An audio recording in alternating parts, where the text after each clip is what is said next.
Hello my loves and welcome back to my channel. Today's video is a new pick a card reading, but before we hop into it, I wanted to give a huge shout out to Skillshare for sponsoring today's video. I am currently out in Egypt exploring some really cool ancient sites, and the top of my priority list has been getting cool photos in these really amazing places.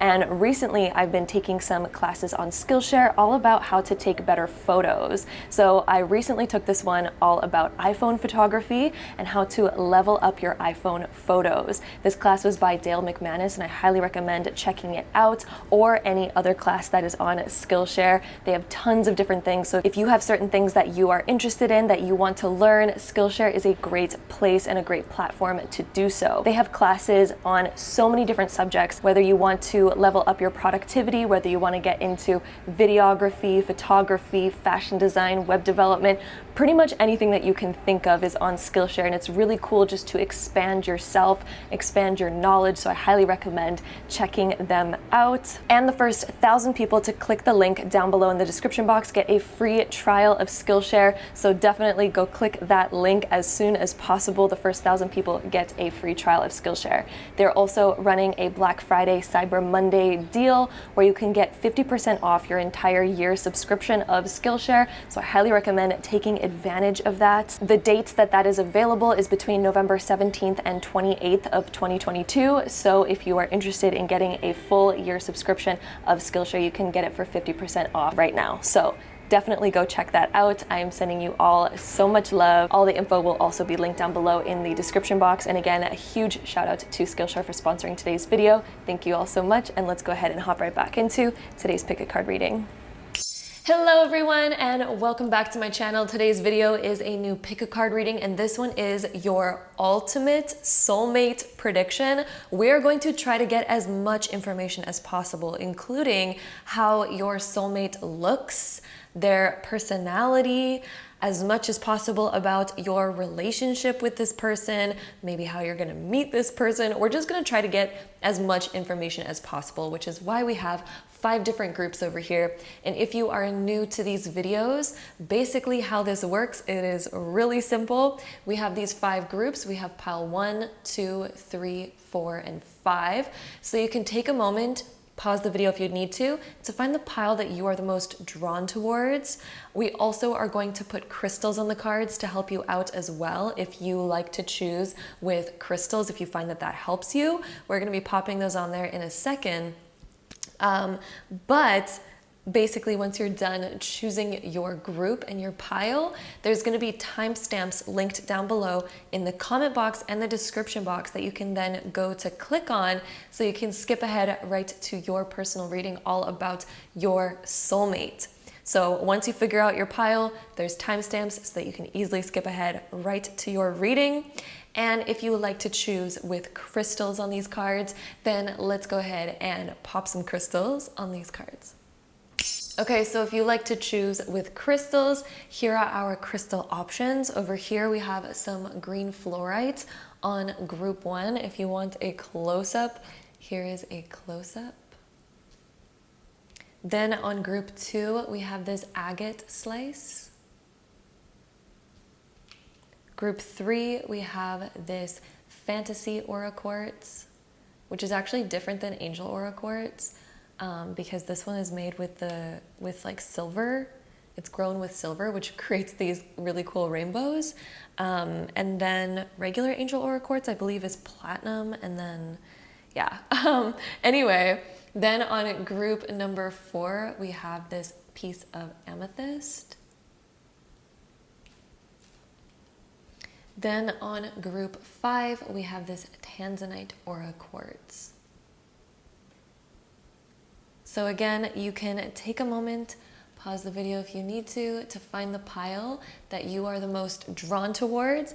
Then once you're done choosing your pile, you can then scroll down to the comment box or the description box to find the timestamp that is linked to your specific card. And then you can skip ahead and watch your personal reading all about all the details of your soulmate. So with that being said, I also just want to mention, feel free to watch multiple groups if you feel drawn to them.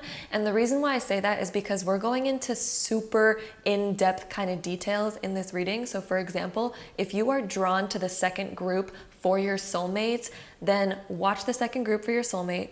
But then, for example, if you're like, but when I think about the way that my soulmate looks, I'm all of a sudden drawn to group number 4.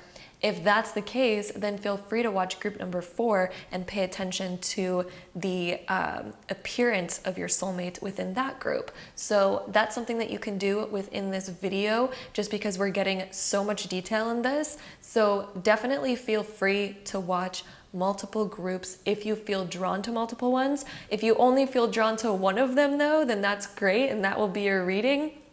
But I just wanted to mention that for those of you that may be drawn to multiple groups for different reasons, there may be information within both of those groups for you in regards to your soulmate. So I did want to mention that.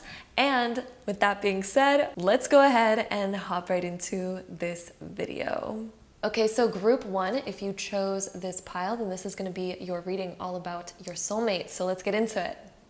Okay, group 1, this is really interesting to start us off because we start off with the friendship card, which definitely makes me feel like your soulmate, you and your soulmate are possibly going to start off as friends, or have like a really deep sort of friendship kind of connection, and then it maybe opens the door to something more. It's all of a sudden like, oh, it's opening the door to something more, because a promotion is like raising the level, going higher, right? So taking it to the next level.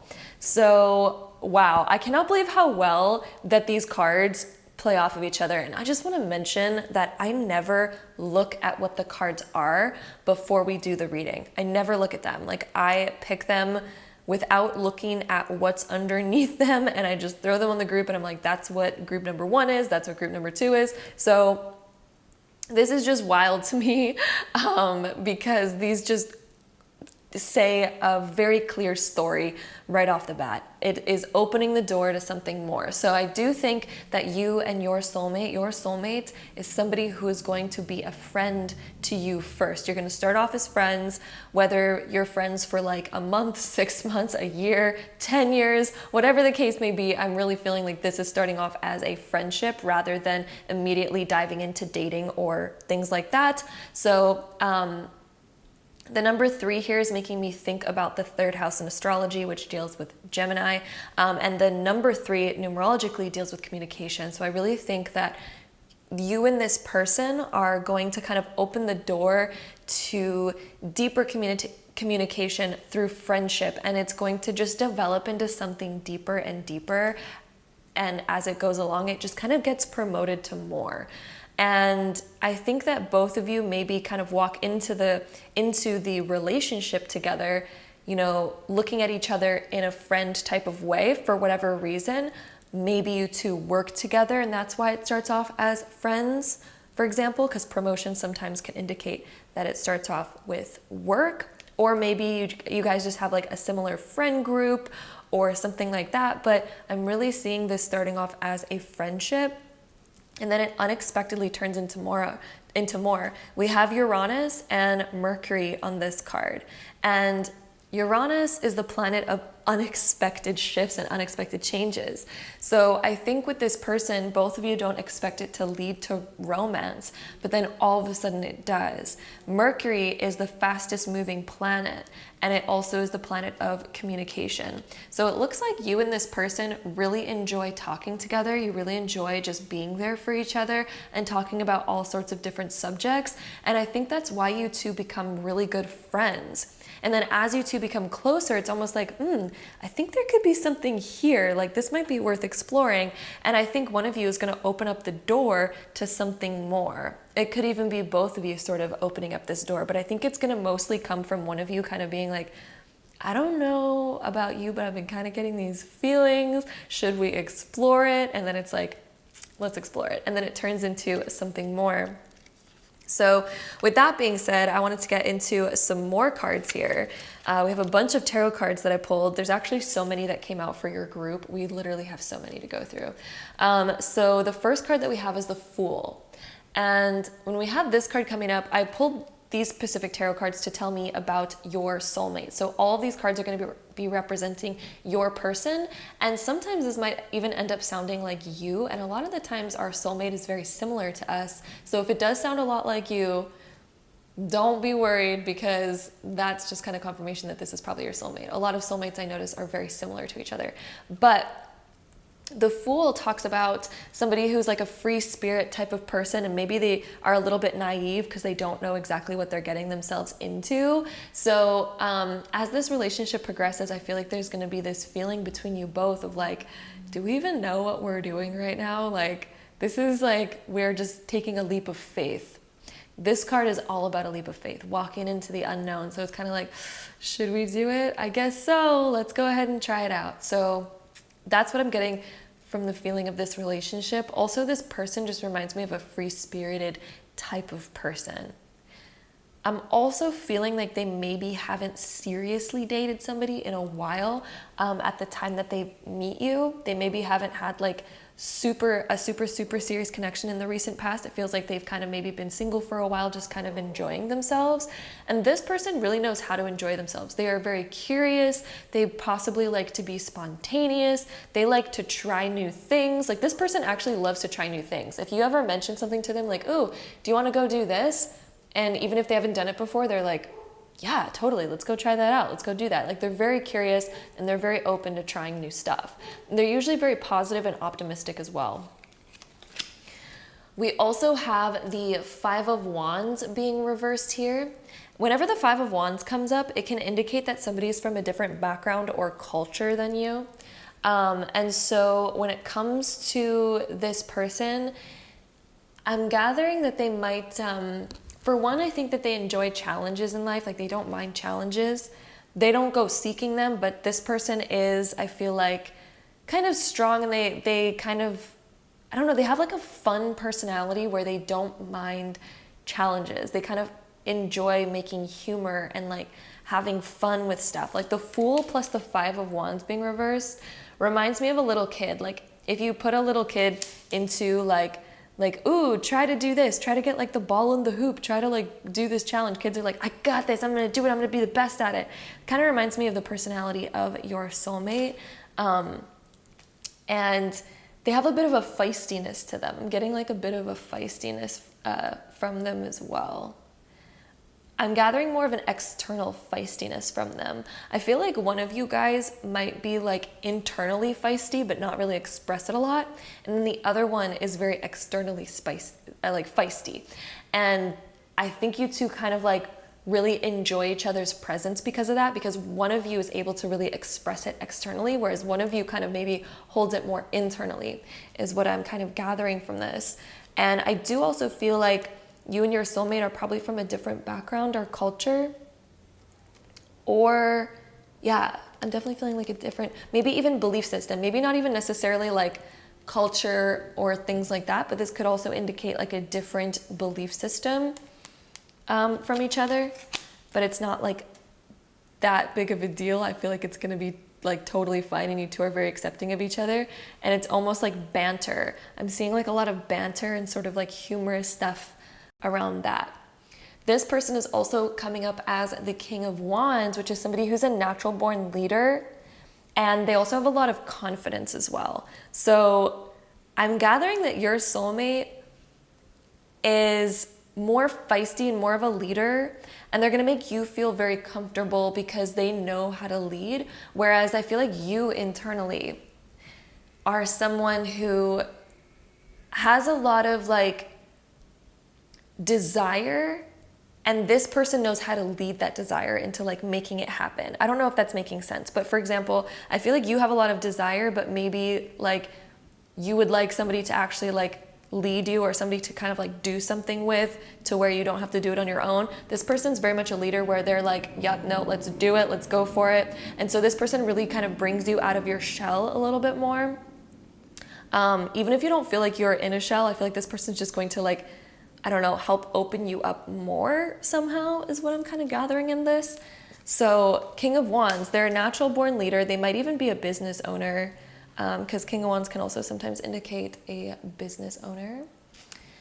We also have the Four of Cups. This person is like, they're pretty busy.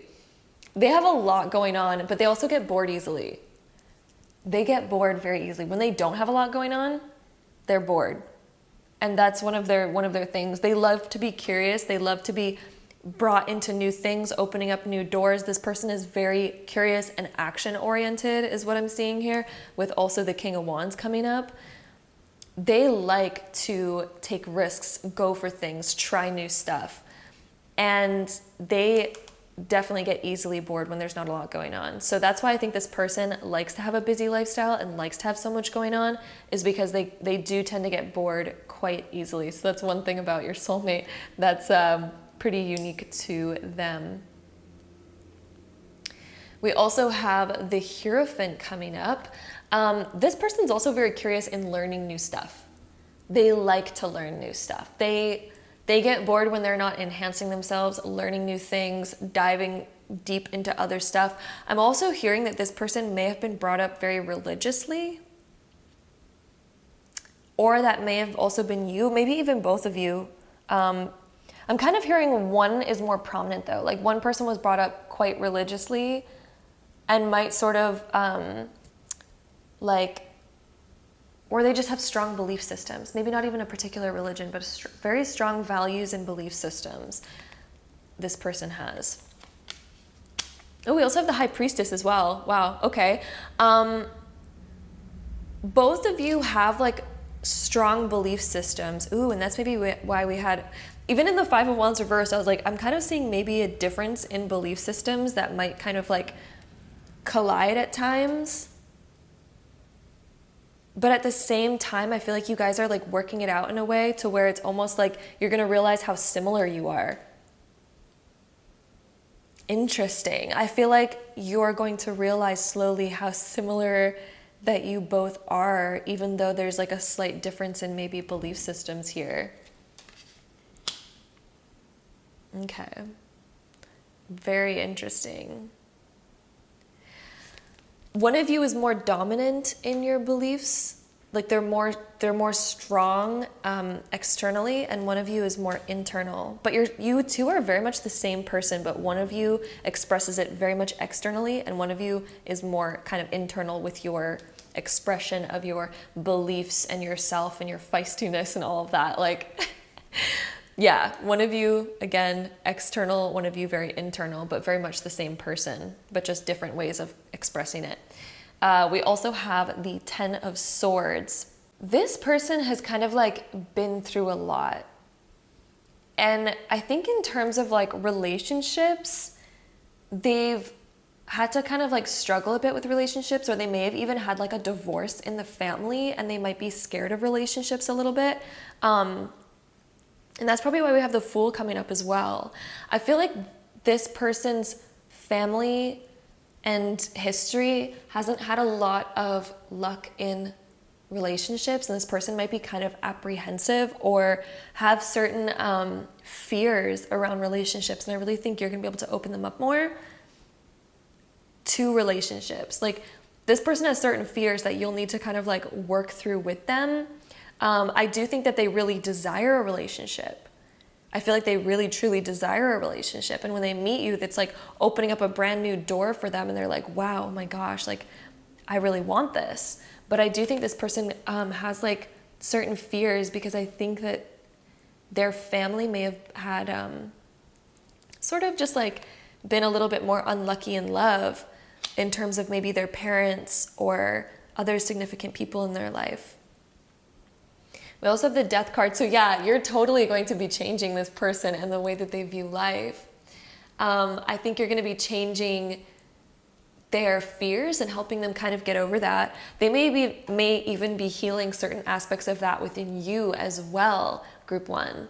But both of you, I think, are going to go through major transformation together. And that's what really draws you two in together, is because you two are able to go very deep, because you also have a lot of similarities. Even though some parts might feel very different between you two, there's so many similarities within you both. And I think you both are gonna like do a lot of healing and transformation together.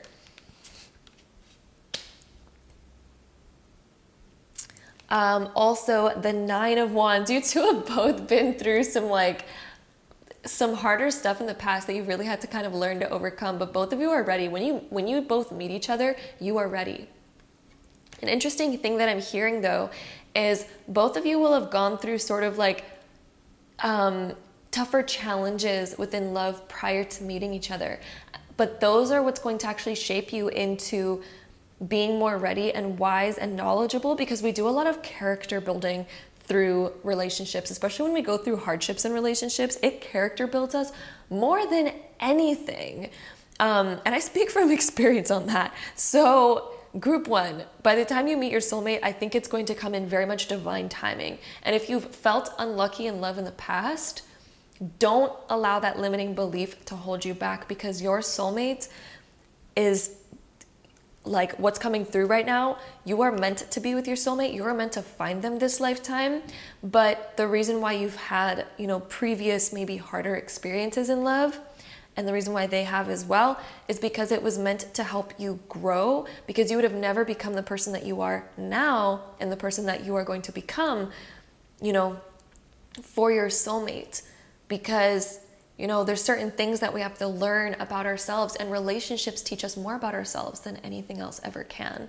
So both of you will have kind of gone through a bit more harder experiences, but they're going to shape you into kind of the perfect person that you need to be. And they're going to teach you so much. And I even think you're going to do a lot of learning with your soulmate as well, but it's going to be very positive growth where you two are so similar. Like the Hierophant and the High Priestess, they are so similar, but they are also very different. But they're like the perfect combination, because they balance each other out in the most perfect way. The Hierophant's very external. He's a teacher and he preaches. The Hierophant is the preacher. The High Priestess is like a sorceress, and she has a lot of knowledge, just like the Hierophant, and they're both very strong in their belief systems, but the High Priestess is very quiet, and she teaches not in the way of preaching, but more in the way of reflection and internal kind of stuff. So I'm really seeing like this beautiful balance between you and your soulmate. Tons of balance between you and your soulmate. And you're going to do a lot of transformation together and really become a very strong, like, power couple type of energy is what I'm seeing in this reading. Tons of power couple type of energy. So with that being said, let's go ahead and shuffle this next deck of cards and see what else we get. So let's get some more about your relationship with this person. So we have, pay attention to the red flags. This is reminding me of the red flags that you had in previous relationships and the things that you've kind of had to deal with. And I think you both are going to be very cautious. So what I think that this is saying is both of you, when you first meet each other, are very cautious, which is maybe why that this relationship has to start off as a friendship for both of you, because I don't think either of you are really looking for love when you meet each other. And that's why your relationship has to start off as a friendship, because both of you, I think, have been hurt in love before. And so you're very cautious when it maybe comes to love and opening up. And even if you haven't been hurt through your own personal experiences, it may even be like being scared of love because of maybe what we've experienced in our family, like with our parents or within our friendships, and seeing what they're dealing with and going through. So both of you may be cautious, and then this is going to start off as a friendship until you both really trust each other, and then all of a sudden it kind of becomes something more, is what I'm seeing here. So we're getting into how you're going to meet each other. We're getting into a lot of stuff here, so this is fun. We also have stay optimistic about your love life. So I think this is coming through as a reminder to those of you watching this, especially if you haven't met this person yet. Stay optimistic about your love life. Positive thinking and faith will bring you romance. It's like your person is meant for you, and it's not going to be like the harder stuff that maybe we've experienced in the past. So stay optimistic about it. The cautiousness that you have now, it's good, but it is saying that you're going to meet your person. So some of you watching this may still be kind of like scared of love and things like that, but your person is out there. We also have let go of control issues. Allow this situation to unfold naturally. Okay, so don't try to control it. Don't try to, don't try to resist romance. Don't try to push and force romance. This is just basically saying, allow this situation to unfold naturally. I really think that when you meet this person, it is going to unfold very naturally. I think you're not even gonna have to think twice about it. I also think it's gonna be in a moment of your life when you're just ready to kind of just let go and not force things in your life anymore, and not kind of control things, is when this is gonna really begin flourishing for you guys. I also want to find out, okay, so we have a little bit of the how, and I feel like the how is coming through friends. It could even come from work for some of you, but most likely this is starting off as a friendship of some kind, and then it is blossoming into more. We're also going to try to find out the appearance of this person. So group one, let's shuffle these cards and let's see what we get for the appearance of your person. We have instinct coming up, wolf. I'm getting a masculine kind of energy with this. I'm getting like a intense eyes. This person has very kind of like a sharp brow line and intense eyes. We also have tree, grounding. This person makes you feel safe. This person, I think, seems very strong and very grounded. Their body language is very much this strong, more kind of dominant body language, and it makes you feel very safe. It also, I think, is going to make you really trust this person because they seem very solid and grounded, which I think is going to make you feel comfortable like opening up to this person, because they make you feel like you can trust them, which I do think that this person is very trustworthy. So I think that that's like a very positive thing about this person and you. So their body language is very strong. It makes you really open up easily. We also have iceberg, submerged.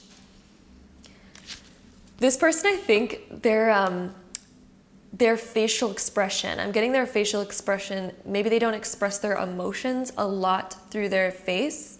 They might just be very solid and grounded. Like this person doesn't get overly emotional. Not that getting emotional is a bad thing, but I really think that this person, I'm getting this more sort of like masculine essence, where they have this sort of look on their face most of the time, and it's very like, I know what I want, I know what I'm getting, I'm very solid, I'm very grounded. And if shit hits the fan, this person still has that like solidity about them, to where they're like unmovable, unbreakable. I also think that even if they're going through a really hard time, they're not somebody who's going to be like, oh my God, what's going on? This person's very much like, I got this. And they know very well how to stay very solid in their emotions, like submerged. They know very much how to control their emotional state and be in control of their emotional state. This person does not like go all over the place. We also have desert. Interesting. We have a lot of like unmovable stuff. This person, I think, might even be have like a lot of earth sign qualities, or a lot of like fixed signs. And the fixed signs are Aquarius, Taurus, Leo, and Scorpio are all of the fixed zodiac signs. So I'm getting that they're most likely going to be one of those zodiac signs, but we're going to get into zodiac signs soon. But desert, vision quest. This person, their eyes really draw you in. Their eyes are probably the most dominant feature that they have. They're very, it's kind of like the focal point of them is their eyes, and their sort of brow line is what I'm getting. They also have a very determined look on their face a lot of the times. This person looks very determined a lot of the times, but they're also very grounded and trusting. So they have kind of like that nice sort of inviting, trusting feeling, but also a very kind of like dominant and assertive and determined kind of like appearance. And they seem quite masculine in that way. Another thing that I'm getting is I'm getting tanned skin from desert. Desert is reminding me of a tan skin, even if they may live somewhere cold. maybe they're even from somewhere kind of cold, but they now have sort of more tan skin. I don't know. That's kind of what I'm seeing there. These two are very much like kind of colder weather, but this one's for some reason reminding me of tan skin. So with that being said, we're also going to get some zodiac sign, or I guess astrology cards. I shouldn't just say zodiac sign because there's planets in here too, but we're going to get a little bit more about their appearance with these cards. So we have the 10th house. This is kind of Capricorn energy, and we also have Mercury, which is Gemini and Virgo energy here. But in terms of the way somebody looks, Mercury is a lean body type. The 10th house is somebody who may look younger than what they really are, since it has the Capricorn energy, but they're also very strong and determined. This person may be very determined also kind of when it comes to their appearance. So they might be somebody who has like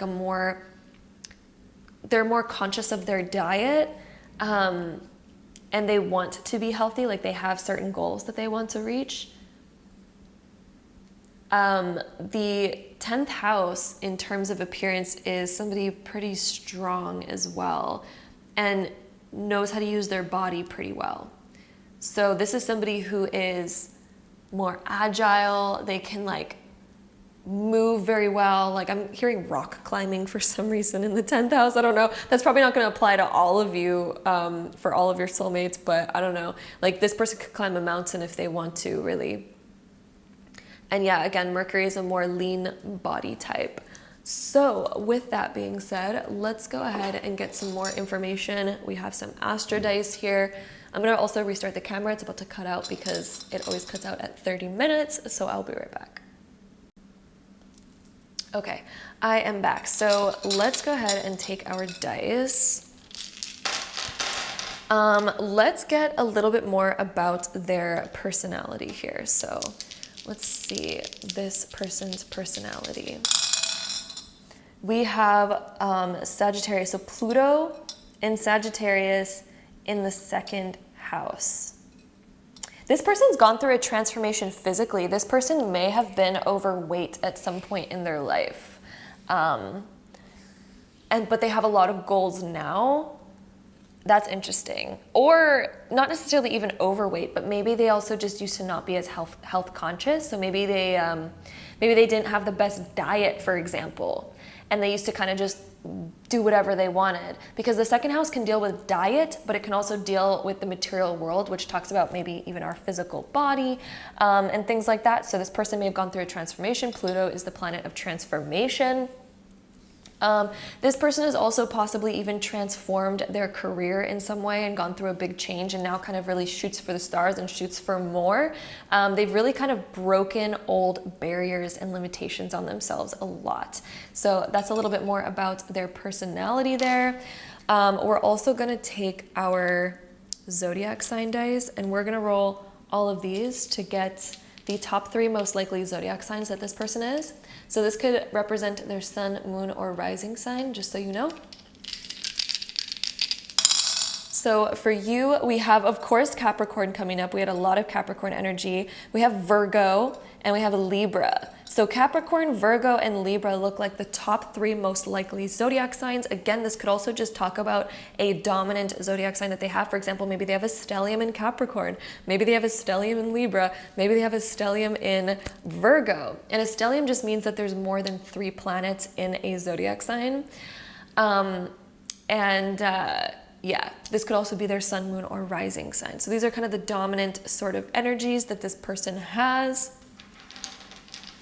With that being said, we're going to roll all of these together to try to see if we can get any last info on your soulmate. So let's see what comes up here. Let's see. I'm definitely seeing transformation again with this 8th house. We have the 10th house coming up again. 1st house. This person has a lot of personal goals that they want to reach. What else do we have here? We have the South Node. We have the Sun. Libra, Taurus, we have Venus over here. This person is good, very good looking. Sun and Venus. I'm gathering that this person is very good looking here. you've known them from the past. So South Node, you've definitely, again, known this person in your past. You're possibly friends with them. Yeah, that is what we kind of have going on here. So that's sort of repeating those same kind of energies. You may even meet them through work or through friends, since we have that 10th house coming up again. So again, possibly a work connection or similar careers even. So yeah, that is what we are gathering over here with our last few Astro Dice. So group number 1, I hope you enjoyed this reading. That was all about your soulmates and all the details that we could find about them in terms of how you're going to meet, your love story, and all of that. So hope you enjoyed this reading. If you did, don't forget to give it a big thumbs up. Hit the subscribe button down below if you want to see more videos like this in the future, because I would love to have you there. And hopefully I see you in my next one. Bye. Okay, so group 2, if you chose this reading, then this is going to be your reading. So let's hop right into it. Okay, so the first cards that we have are going to be representing the relationship between you two, and we have responsibility, fruitfulness, and confession.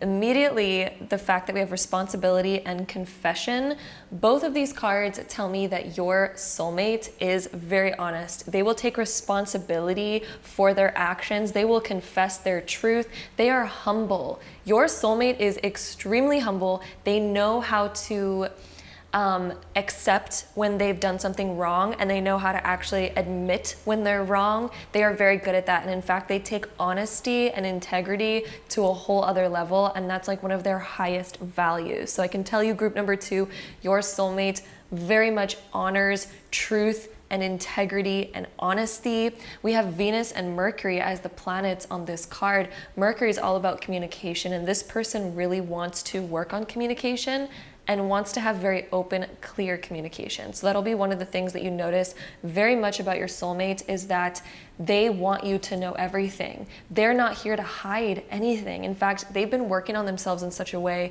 where they can show up and actually be fully open and honest, and they're looking for a relationship that's very open and honest. And what I'm seeing for both of you is that you're going to have a relationship that is very open and honest and also very caring at the same time, because we have Venus with Mercury. These two planets in conjunction are very beautiful. And so in the confession card, this is the type of like open and honest relationship that's very endearing and loving and supportive. And so what I'm seeing is that both of you are going to be very supportive of each other and very much open. Like, look at, on this card, this person clearly looks like they have something that they want to say, and they're kind of nervous, but this person's inviting it in. They're like, you know what?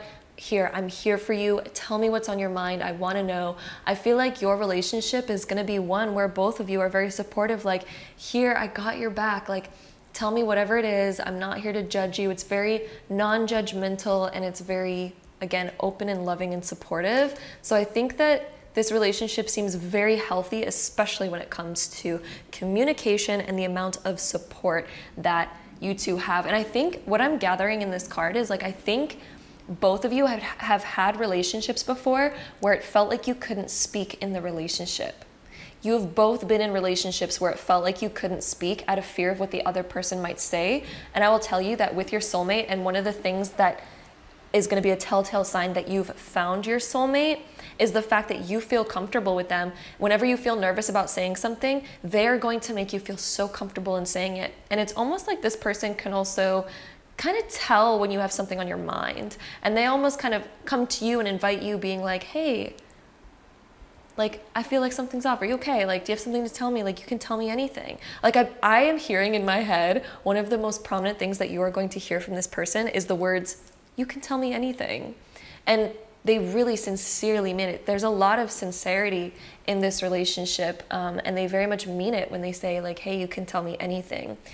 This person takes responsibility for their actions. They're very aware of their actions, and they're here to take on responsibility as well. This person is very mature, and they realize what their responsibility in a relationship is, and they're very good at knowing their role. I think this person is also very good at communicating, like, hey, I got this, you got this is how I view relationships. Like, I think there's just a really good understanding here. I think a great word to kind of represent this relationship is understanding. Understanding, communication, support, caring, just there's a lot of love here, I think, for each other. And I'm seeing that both of you are equals as well. Both of you see each other as equals. There's not a hierarchy in this relationship. A lot of times relationships can get a little bit toxic when there tends to be a bit of a hierarchy, when we feel like somebody is better than us, or we feel like somebody is higher than us for some reason, or lower than us, right?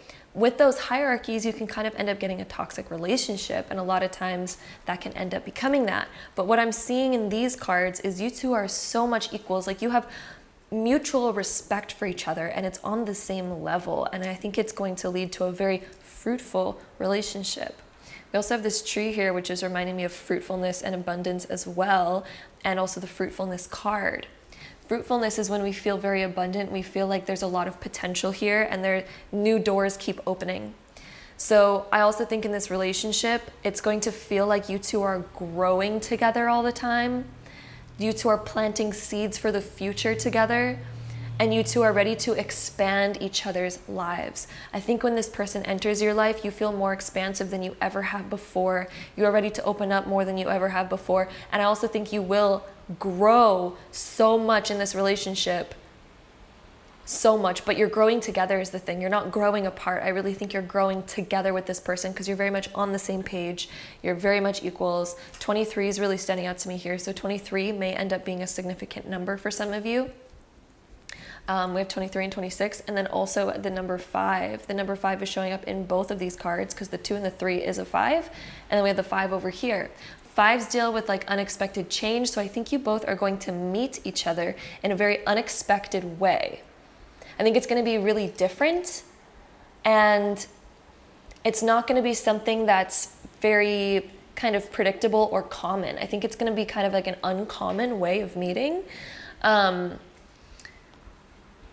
I'm also seeing, I know this might seem very common, you're going to be like, oh yes, of course you're seeing that within the cards, but this looks like you're at a restaurant, right? Because they're both sitting in a chair at this table. Yeah, there could be like significance around going to like a restaurant on your first date, or meeting somewhere where there's like, I don't know, chairs and a table could be something. And I know it might be like way to point out the obvious. So many people meet that way, but I don't know. I'm just seeing it in the cards. So here I am pointing it out. I don't know, but there's all of that information right there. The next few cards, we have some tarot cards here, and these ones are going to represent your soulmate. And one of the things that I want to point out with these cards is a lot of the times you may notice that you also relate to what these cards are. So for example, you might be hearing what I'm talking about in these cards. You might be like, but that sounds a lot like me. And I just want to say, if it does, that's okay. A lot of the times our soulmate can be very, very similar to us. There may be a few differences, but a lot of the times we are very similar to our soulmate, which is why we get along with them so well. So if it does sound a lot like you, maybe your soulmate is just a lot like you, okay? But these cards are representing your soulmate. And the first card that we have is the King of Swords. This person is most likely going to be an air sign, because the King of Swords does represent the air sign. So it's Aquarius, Gemini, or Libra, most likely. Although we're gonna get deeper into the zodiac signs later on in the video. But the King of Swords is somebody who is, again, very honest and truthful and all about communication. And I just want to say here, I never look at these cards before we get into the reading. And the fact that this fits on so well with what we were saying with the confession and responsibility card, the fact about communication, honesty, and truthfulness, and the King of Swords popping up, this was not planned, guys. I never, ever, ever look at the cards before getting into the reading, and this just reiterates that same sort of energy that we were talking about with the honesty and the ability to communicate and take responsibility. The King of Swords is the king of communication, the king of the mind and honesty and saying it how it is, but also in a very respectful way. This person is extremely respectful and knows how words can impact somebody. This person's not going to be honest in a way that it's going to be harsh and mean. They're not honest like that. They're honest in the way of where they know how to express their honesty in very respectable, mature ways, because this person has a respectable and mature mindset. The way somebody communicates very much directly correlates to their own mindset. If they have an immature mindset, their honesty is going to be very different from somebody who has a very mature mindset. Doesn't mean that somebody's not being honest. It means that it's revealing more about their mindset and who they are, depending on the ways in which they are honest. Honesty has many different forms. So the King of Swords is making me feel like this person knows very much how to be very mature. He knows how to take responsibility, and he knows how to communicate very directly. We also have the Knight of Swords. Interesting, a lot of sword cards. Communication is a huge thing in this relationship. I can see that right off the bat. And again, we have another air sign card. So this person may be an air sign, which again is Aquarius, Gemini, or Libra. This person may enjoy being spontaneous and making quick decisions. This person, I think, also really enjoys communicating what they're learning.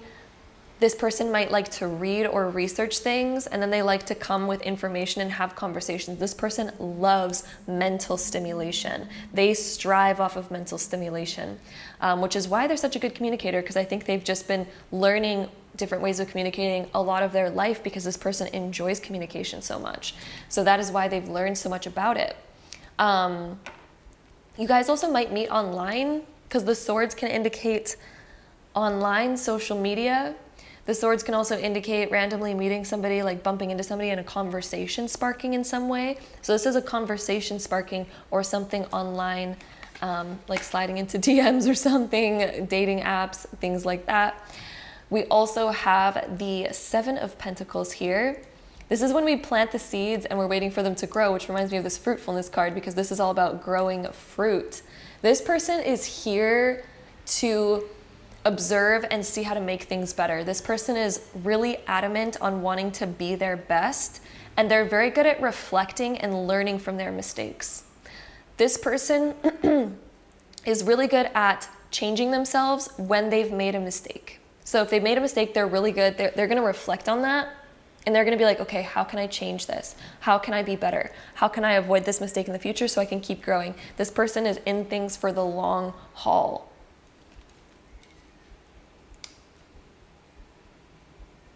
We also have the Six of Wands. This person is also very successful as well. By the time you meet them in your life, if you haven't already, I think this person has things that they're very proud of, and there's a sense of success here. So they might have accomplished some big dreams in their life that they're very excited about, and like it's impressive. It's impressive. There's certain things that they've done that they've accomplished where it's impressive, and you're like, wow, congratulations, like that's amazing. I'm not seeing them being braggadocious by any means, but I am seeing, like, you know, when certain things just naturally come up in conversation, you're like, whoa, you did that? That's like amazing. That's so cool. That is this Six of Wands energy. This person is also naturally quite confident as well, because they're confident in themselves, their values, and the fact that they know that they reflect on themselves, they reflect on their mistakes, and all that kind of stuff. So this person is, I think, humble, but also very confident at the same time. We also have the Ten of Wands as well. And the Ten of Wands deals with responsibility again. So we have two cards talking about responsibility. So these two cards would represent that this person, I think that they really enjoy, or not necessarily enjoy, but they're really keen on dealing with their own problems. They're not somebody who's going to force their problems on anybody. This person is a problem solver. They're a deep thinker, and they're also willing to like take on, you know, sometimes they bite off more than they can chew, I'll be honest. Sometimes this person might say yes to a lot of things to where they bite off more than they can chew, but it's because I think this person has so much strength and so much determination. And there's a lot of things that I think this person wants to do. They're very curious, and they have a lot going on. I think this person's also interested in a lot of different topics. They also may be a very busy person as well, but it's because they want to do their best at everything. Like this person really strives to be the best and like push the limits on stuff. You might notice that about this person. They really try to push the limits on a lot of things. They may even try to take on like other people's problems too. They're such a problem solver to where I think they really want to help others which is why they may end up taking on a lot of responsibility at once, because they so much want to kind of help others too, is what I'm seeing here. And their time management could use a little bit of work. And I think they're going to work on it kind of as they get older, but there's probably going to be periods in their life where their time management could definitely use a little bit more attention and focus. So with that being said, let's get into our next few cards here to learn a little bit more about your relationship with them. We have calling in your soulmate. I think both of you are going to be ready for your soulmate when you meet each other. Both of you, I think, are going to be like, I'm ready for my soulmate. I want to meet my soulmate. So when you meet this person, I think both of you are kind of in that mindset. Let's see, what else do we have for group 2? Romantic feelings. I think both of you are just going to be like on the same page when you meet each other. I think both of you are kind of like almost enamored by each other, where it's like, oh, I have feelings for you, and there's like, I have feelings for you, and it's just like, it's explorative. I think when you meet each other, it's like romance off the bat. We have this red color in this card with the fruitfulness. Like both of you look at each other. I think there's a lot of sexual attraction, I'll be honest with you, because of the red that we have going on in the romantic feelings card. This is all about like a lot of passion. This person, I think, feels very attracted to you, and I think you feel very attracted to them as well. I also think both of you feel very attracted to each other's minds as well, and the way you both work, your opinions on things, your values. I think you two connect very deeply on those things. And so you and your soulmate, I'm seeing honestly like one of those, if you've ever watched like romantic kind of like movies where it's like sweep off your feet type of romance, I'm feeling it, your soulmate is a sweeping off your feet type of romance. And I think that's going to be sort of how it feels when you two meet each other. We also have keep an open mind. Your soulmate may differ from your usual type and expectations. So this can indicate that your soulmate may be different from your usual type. Maybe you have a certain type that you usually like, and maybe this person is a little bit different, or yeah, there might be something about them that's a little bit different, but at the same time, I'm also getting this very strong physical attraction between both of you. They may not be what you expect though. Like they may, for example, I'm hearing that they might possibly like speak another language. They may be from like a different country, or something like that. Like something like that where it's like, it was not maybe what you expected. Like maybe you're used to dating like, you know, people in your same city, stuff like that. And maybe this person is different because they're from a different country. So it's kind of like, it's unexpected. And that's why we had these 5s here as well, because the 5s is all about unexpected things happening, something unexpected. And so this could also not necessarily be talking about your type, because I really think that this is, you're very attracted to each other. I can tell you that, like very attracted. I think that this is going to be the person that you are the most attracted to out of your entire life. But the expectations part is sticking out to me with keep an open mind, because I think you're going to meet each other in an unorthodox way, or something that you were kind of like apprehensive about. So for example, if you're like really like, I'm never going to join a dating app, it's not going to happen, and then all of a sudden you do, and that's where you meet your soulmate, and you're like, of course that ends up how I meet them. You know what I mean? Like, for example, something like that, just a random example, I'm like pulling out of nowhere. But I think it's going to be unexpected in that sort of way, where it's like, oh, I wouldn't ever do that, and then all of a sudden you do it, and you're like, joke's on me. That's how it ended up happening. So yeah, I'm seeing something like that happening, to where you're going to meet them in that way. So we've talked about your relationship with this person, possible kind of ways of meeting, and a little bit more about the relationship. So now we're going to kind of get into what this person may look like. So we have some astrology cards here, and these are going to help us reveal a little bit more about what this person may look like. We're also going to get into zodiac signs as well, all sorts of stuff like that. So let's see, group number 2. What does group number 2 soulmate look like? We have the trine. Trine means strong. Trine is the strongest shape and the strongest aspect in astrology. So This would be somebody, also trines, they're like really beautiful angles. Like it's a nice angle. So I feel like this person has nice angles to their face, and I think you're gonna be very attracted to them physically because of the certain angles that they have going on. Like it's almost like you look at them and you're like, you were like carved by the gods. Like that sort of kind of feeling. And that's what I was seeing with the all the cards that we had about this like passion that we have going on. You're gonna be very attracted to them. It's almost like you look up to them and you're like, dang, this person is attractive. Like, yeah, this person, I think you have a lot of chemistry with them. We also have the fruitfulness, like that's a lot of chemistry right there. And then the fruitfulness in the Seven of Pentacles, it's a lot of chemistry physically. But this would also talk about a strong body type, most likely, because the trines, again, are the strongest shape. So this person, I think, does have a strong physique. Yeah, strong physique, and I'm getting like nice angles to their face. That's what I'm picking up on. And of course, everyone's attracted to different things, so that might be different for each of us. We also have water. Water can indicate they also have they have like a soft balance to their angles, the angles that they have, the curvatures that they have. You find them very attractive. The water would resemble possibly long flowing hair. It can also represent that they have maybe like certain softness about them. It's like the perfect combination of chiseled and soft, if that makes sense. Water is much more of a feminine type of shape when we're talking about appearance. And so water would resemble a beautiful kind of like soft, maybe even feminine appearance. And even if we're talking about a man in this case, there's also a lot of masculine men that still have like a nice kind of like soft feminine sort of aspect to their appearance. So no matter which gender we're talking about, they have this like femininity that's very alluring, and they also have nice angles and chisels that are chiseled features that are very prominent as well. Trines also symbolize a very good balance. So there's a very good balance here within their physique that I think you're going to be very attracted to. Let's see if we can get maybe 2 more cards from our...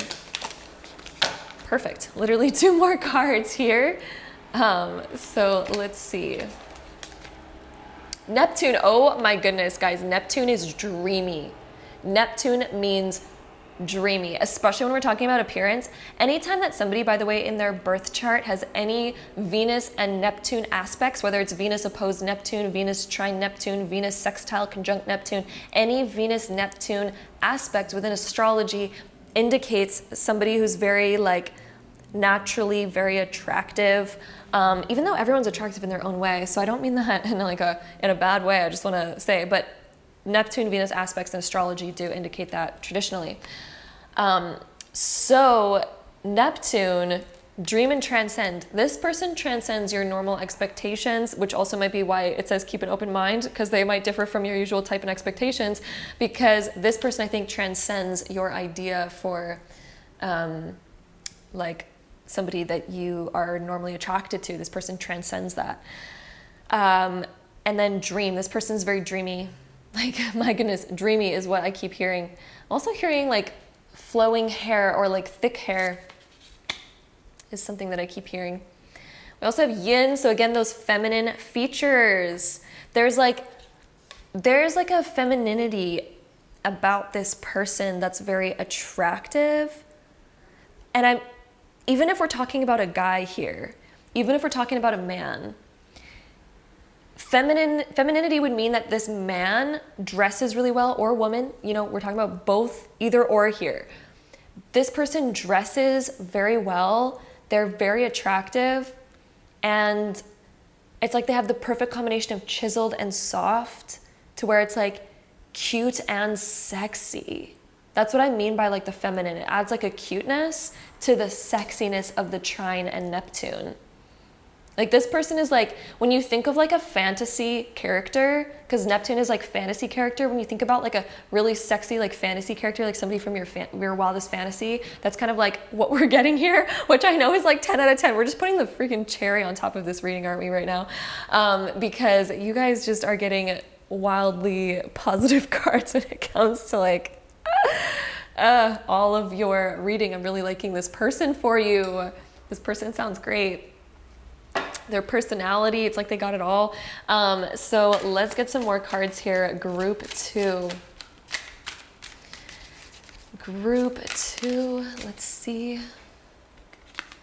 So we also have Get Curious.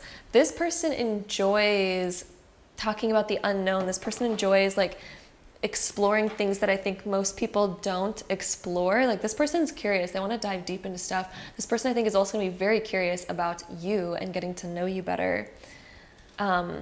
This person likes to be curious. I think there's also a little bit of a mystery between you two that kind of keeps like the oomph of the relationship alive. There's really open communication, but there's almost this like alluringness that's almost like you can't get enough of, is what I'm getting of this Get Curious. So with that being said, we're gonna get into our Astro dice here.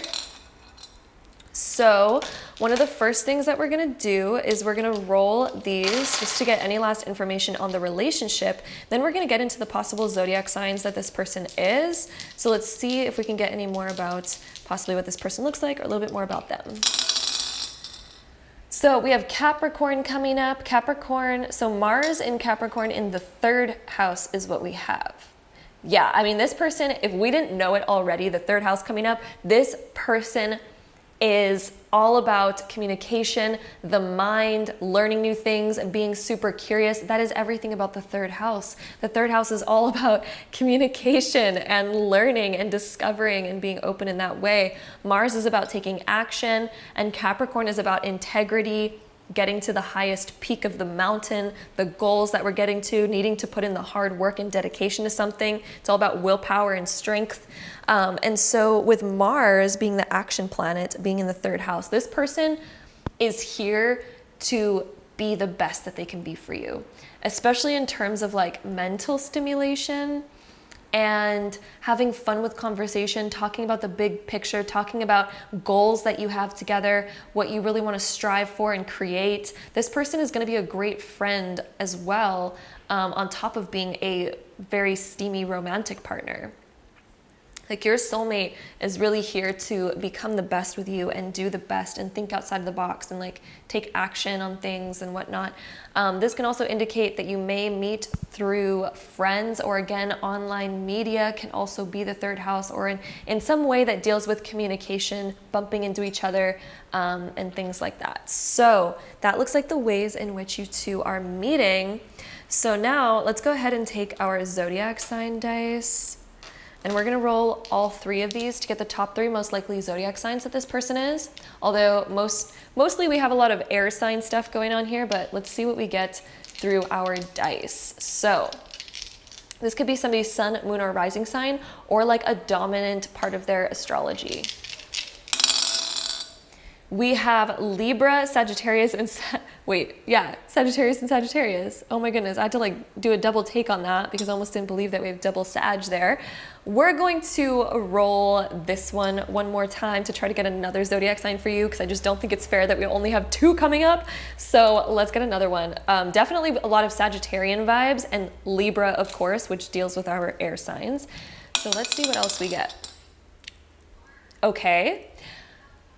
Spirit hath spoken. We cannot make this up. We have double Libra now. So a lot of Libra Sagittarius energy for you, group 2. We're going to roll this one last time. Please, Spirit, give us a 3rd zodiac sign possibility that this person may be. We have Taurus coming up. So we have Libra, Sagittarius, and Taurus. This could be Sagittarius, sun, moon, or rising sign, Libra, sun, moon, or rising sign, or dominant Libra, dominant Sag, or Taurus, sun, moon, and rising, or dominant Taurian aspects, okay, in their chart. So that is what we have for you. Now, to end off this reading, I'm going to quickly restart the camera because it cuts out at 30 minutes, so I need to restart it really quick. Okay, we are back. To end off the reading, we're going to go ahead and roll all of the zodiac sign, or all the zodiac dice all together. Our astrology dice. I'm not even like making sense right now. But anyway, we're gonna roll all of these together to get any last info on your soulmate. So group 2.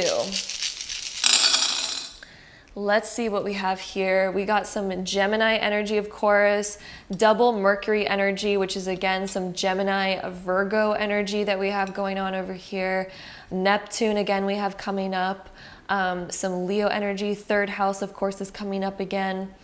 So what I'm seeing in here is, again, a lot of communication energy with our double Mercury.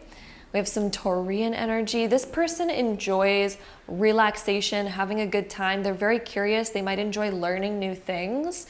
The way to this person's heart is through communication and talking about information and learning new stuff, debating ideas, and not necessarily debating in like a harsh way, but just like discussing topics. This person likes discussing topics.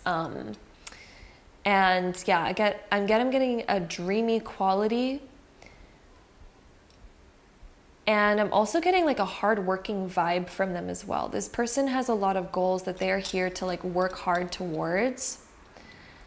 But they do so in a very like, kind of like soft and caring way. I think this person wants to have a good impact, and this person has really good intentions that they want to push to the world. They want to be their best self. And this person has such a good, strong, powerful heart in that way. They just really want to like leave a positive impact on the world and make a positive, positive impact. This person likes dreaming up big ideas too. I'm also getting that they might have a spiritual, they might have like a spiritual side to them as well with this 12th and 8th house aspect that we have going on here. The 12th and 8th house are both very spiritual, also very intuitive as well. So that could be why they're also really good at communicating, as they have like a good intuition. So that is what we have here for my lovely group number 2s. That is all about your soulmate, all about maybe how you're going to meet your relationship and about their appearance. So much stuff. So hope you enjoyed it. If you did, don't forget to give it a big thumbs up. Hit the subscribe button down below if you want to see more videos like this in the future. I'd love to have you there. Hopefully I see you in my next one. Bye. Okay, so group 3, if you chose this pile, then this is going to be your reading. So let's get right into it. Okay, group 3, here's what we have for you. We have compromise, conversion, and Hera. And so I'm getting an interesting sort of vibe when I look at this. A good one, just to clarify. But yeah, so compromise and conversion kind of mean the same sort of thing in a way. They're really similar, because compromise is like when we are sort of coming to an agreement on something, but maybe we need to make certain like sacrifices or changes in order to kind of come to an agreement. And conversion is converting, changing something, becoming something different, becoming something else. And we also have the card of Hera. And Hera is the card of tradition, traditional marriages, traditional ways of being and things like that. What I'm seeing for you though, within these cards for you, group 3, is that your relationship with your soulmate is going to be slightly different than the traditional way of being. Hera is the goddess of marriage, children, and like the traditional woman, I guess you could say. So kind of like the traditional woman role, where it's like, oh, take care of the children, be like, you know, like that kind of stuff, be the wife. But what I'm seeing with the conversion and compromise is that it's almost similar to a traditional marriage, to where you have some of those traditional values is what I'm seeing. One of you might be very traditional and one of you might be very not traditional. So one of you may want a very unconventional type of relationship or marriage, and then one of you may want something that's more traditional. But what I'm seeing is that it's going to kind of have a blend of both. So your relationship with your soulmates will have a blend of both. I do see you, you know, coming to a union where possibly like marriage is involved, especially if that's something that you're wanting to do. But if not, it kind of seems like there may be like, I don't know, an untraditional approach to the tradition, if that makes sense, an untraditional approach to the traditional way. So I hope that's making sense. It's like you really want connection, but at the same time, it's like maybe the absolute most traditional things kind of don't excite you as much as like something else would. So what I'm seeing here is an untraditional approach to the traditional. That's the best way I can explain this relationship is an untraditional approach to the traditional. So it still has like the foundation of like, I'm seeing like, for example, monogamy and like kind of like, I don't know, like the traditional values of like a marriage or a relationship are still there, but there's almost like an unconventional twist. Like I think you both will have an unconventional twist to it where there's something extra here. There's something more going on. And we're going to get into the tarot cards to kind of like see what that is. But I'm definitely seeing a very solid foundation for you both, to where you are both creating a very solid home life. You two both have a very deep understanding about what your relationship is, both of your roles and responsibilities within that relationship. And I'm also seeing a very beautiful home life being created together. But one of you may need to compromise. You might move somewhere, for example. I'm hearing like maybe moving somewhere and needing to make a compromise with each other, because maybe somebody wants to live like in California versus New York. You know, both those places are extremely different. And so there could be certain compromises that need to be made in that aspect. But it's also, I think you two are going to have something unique about your relationship that's kind of different than the average kind of person. So I'm unsure what that is quite yet, but we're going to hopefully find out in the next tarot cards that we have coming up. In fact, I actually feel like pulling a tarot card already, or not even a tarot card, but an oracle card. We have our astrology oracle cards here, and I feel like kind of finding out along what lines you are going to have this sort of unconventionality. So let's see what we get here. So group 3, we have Aries. So on how you kind of take action, your independent. So both of you may be pretty independent, to where you don't want maybe the most traditional marriage, because maybe both of you are kind of about being independent and living out your passions, like following your passions, acting on those.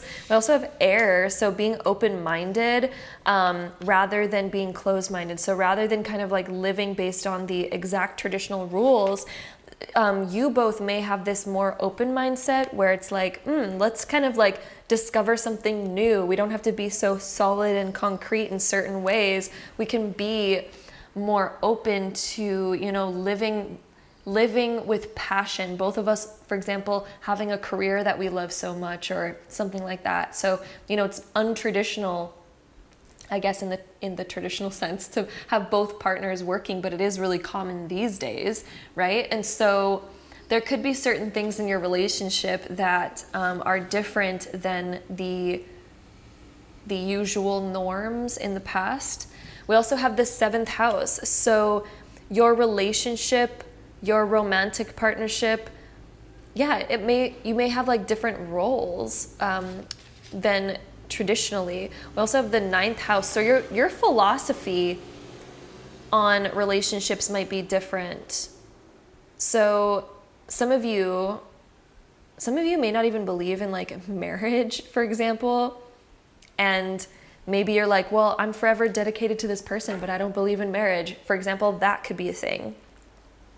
Or maybe when it comes to having kids, maybe you have different views on having kids, or when to have kids, or things like that. Some of you may have like totally different outlooks or philosophies on that, because the 9th house is your life philosophy. So yeah, I'm just seeing like needing to come to compromises on those things, and kind of having a more not so traditional relationship, but yet it also is traditional at the same time. It's very interesting, because the fact that we have Hera says that there are certain traditional qualities of a relationship that you do have. So yeah, but it's just gonna look like slightly different somehow. Like maybe you two are like the kind of like hippie parents where you don't want your kids to go to traditional school, for example, and you just want to like be married, but like, you know, homeschool your kids or something. Like, for example, that's what I mean. It's like, it's traditional, but yet it's also very not traditional. You know what I mean? Because it's still like husband and wife and kid, but it's like not traditional at all, right? So that's what I mean by like traditional, but not traditional. Or that could take form in the fact of like being on the road together and like, you know, living a free out there sort of lifestyle, and maybe not wanting to have kids. So that's like an untraditional way of like a partnership. You know, we're married, but we don't want kids. That's traditional, but untraditional. at the same time. So it could take all these different forms. So depending on you and your own kind of like personal philosophies and beliefs, that's going to probably look a little bit different for each of you, since this is a general reading. So I'm just trying to point out all the different possibilities that could fall under this category, but it does look like there is beliefs that are slightly different. And all I can say to best all encompass this vision for you, group number 3, is traditional but not traditional. So whatever that means, let's get into our next few cards. So all of these cards that I pulled are going to represent your soulmate. So all of these cards, and I do want to point out that sometimes you may be listening to what I'm saying in these cards and it may sound a little bit like you. And what that means is that your soulmate's just very similar to you. A lot of the times soulmates are extremely similar. And so if you notice that when I'm telling you about your soulmate, and if you're noticing that it sounds a lot like you, it doesn't mean that you chose the wrong pile. It just means that your soulmate is extremely similar to you, which is actually very common. So yeah, and even if not, even if these cards do sound different, it can still be your soulmate. So we're gonna get into it. The Ace of Wands represents that your soulmate is full of new ideas, new inspiration. They have a lot of energy. They have a lot of drive. They're very exciting. They possibly are very humorous and funny, and they enjoy like a spark of inspiration and creativity. I'm seeing that your soulmate possibly is very creative and possibly even has a creative career where they're doing something possibly with their hands, or something kind of like more imaginative and creative and full of passion. So that could be something about them as well. But they do have a lot of like fun ideas, and it's like, how are you so creative? Like, how do you think about that? How do you think outside the box like that? It's like very, very creative. We also have the Eight of Cups being reversed. This person may have a tendency to like think of a lot of things and start a lot of things and then walk away and then come back later and then finally complete them. So that could be one aspect about their personality that might be kind of interesting, is they like walk away from certain things or certain projects, then come back to them sort of later on. So they kind of have a tendency of doing that. This can also sometimes indicate that you've been in a relationship with this person before and then it's like rekindling later on. I don't think that's a message for each and every one of you listening to this. I think that is a very niche message, and you're going to know whether or not that is for you, but that is another aspect that I sort of quickly saw in that card. We also have the Page of Swords. The Page of Swords is letting me know that this person enjoys like funny humor. They may enjoy banter and sort of just having like playful conversation. I think this person likes to be direct as well with the way that they talk and with their words. They like to be a bit more direct. They do enjoy learning new things. Yeah, but I'm definitely seeing like a humorous, like fun, kind of almost childish banter. Like this person enjoys humor and being a little bit more like fun and like not so serious all the time. This person doesn't like to be serious all the time.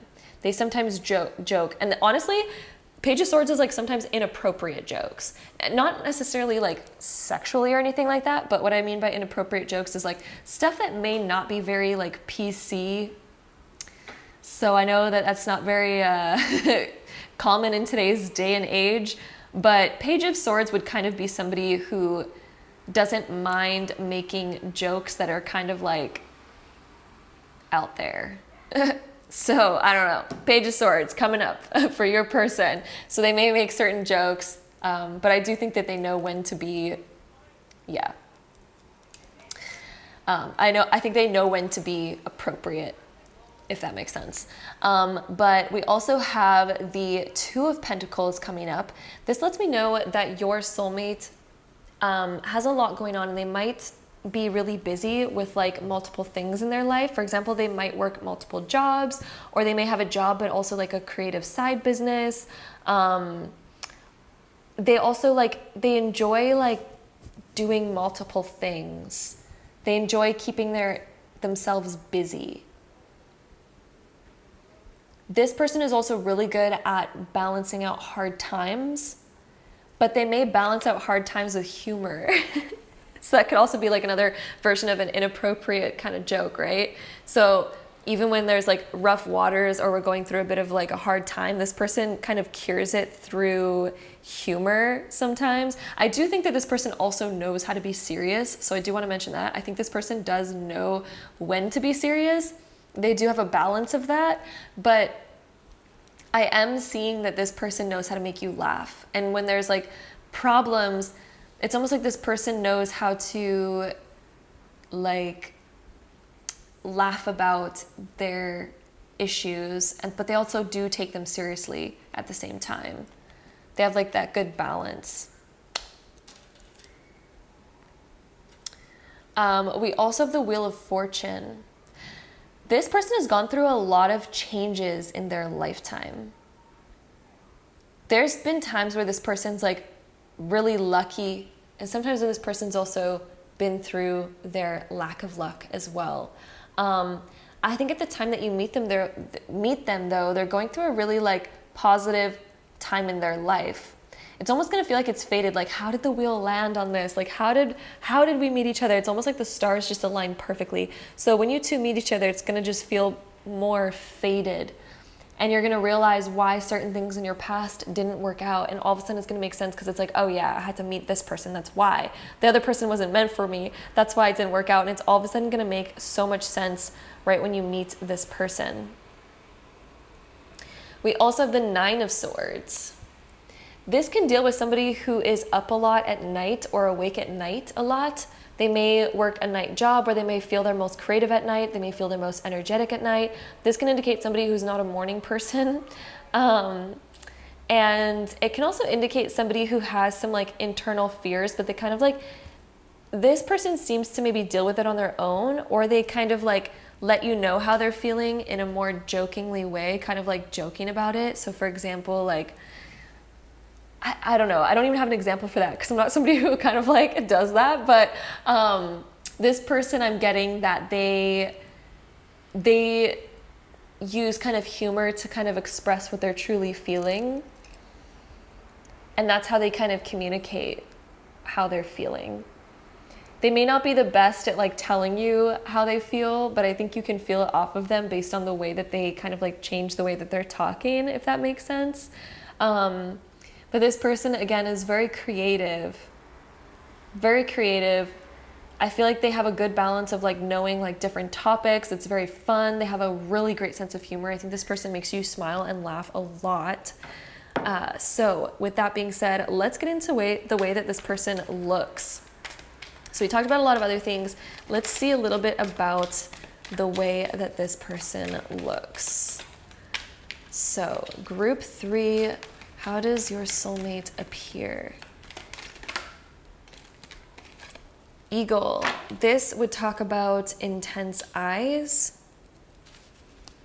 They have a lot of awareness, a lot of self-awareness. Eagle is all about the eyes, though. When it comes to appearance, eagles have very powerful eyes.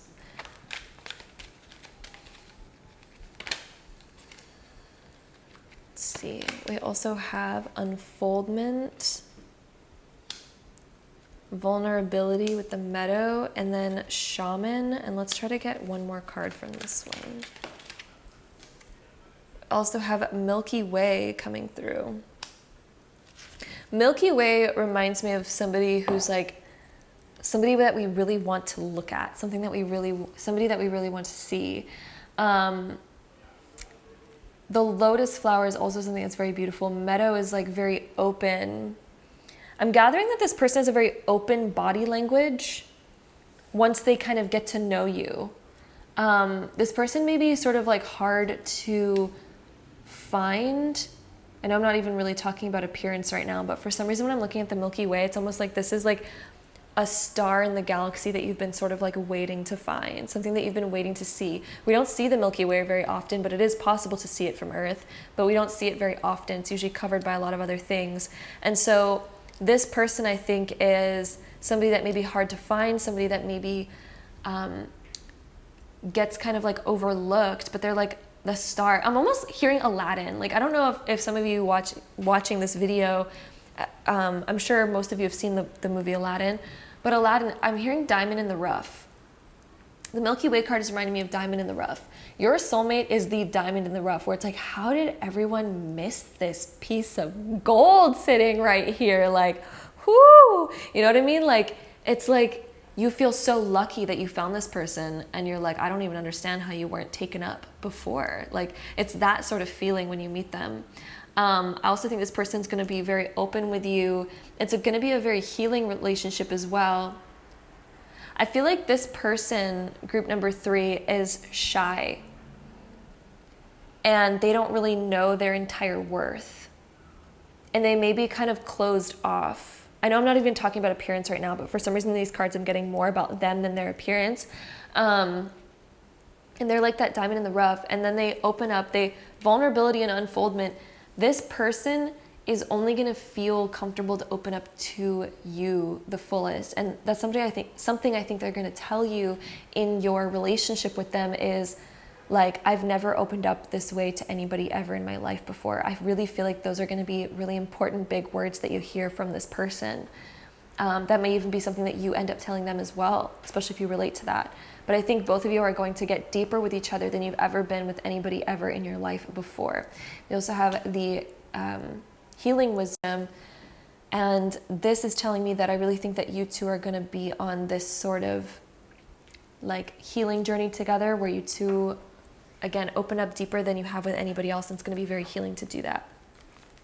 Let's get a little bit more about your relationship with these romance cards, and then we're going to get more about the appearance in a second, but let's get maybe one card for your relationship. Let go of control issues. So some of you may have a hard time opening up. So this card is kind of like about opening up. I think it's going to be very natural the way that you two open up together, and it's going to be like, wow, nobody's ever gotten this deep with me before. But it's because it's so like, I think because you two are so similar, there's a lot more trust between you two, and it's going to be easier to open up. So with that being said, let's find out about appearance with our astrology cards, since we mostly got information about your relationship with the other cards. Let's see appearance for group 3's soulmate. Appearance for group 3's soulmate. Let's see, we have Leo coming out. This person is definitely the star of your life. We have Milky Way and Leo.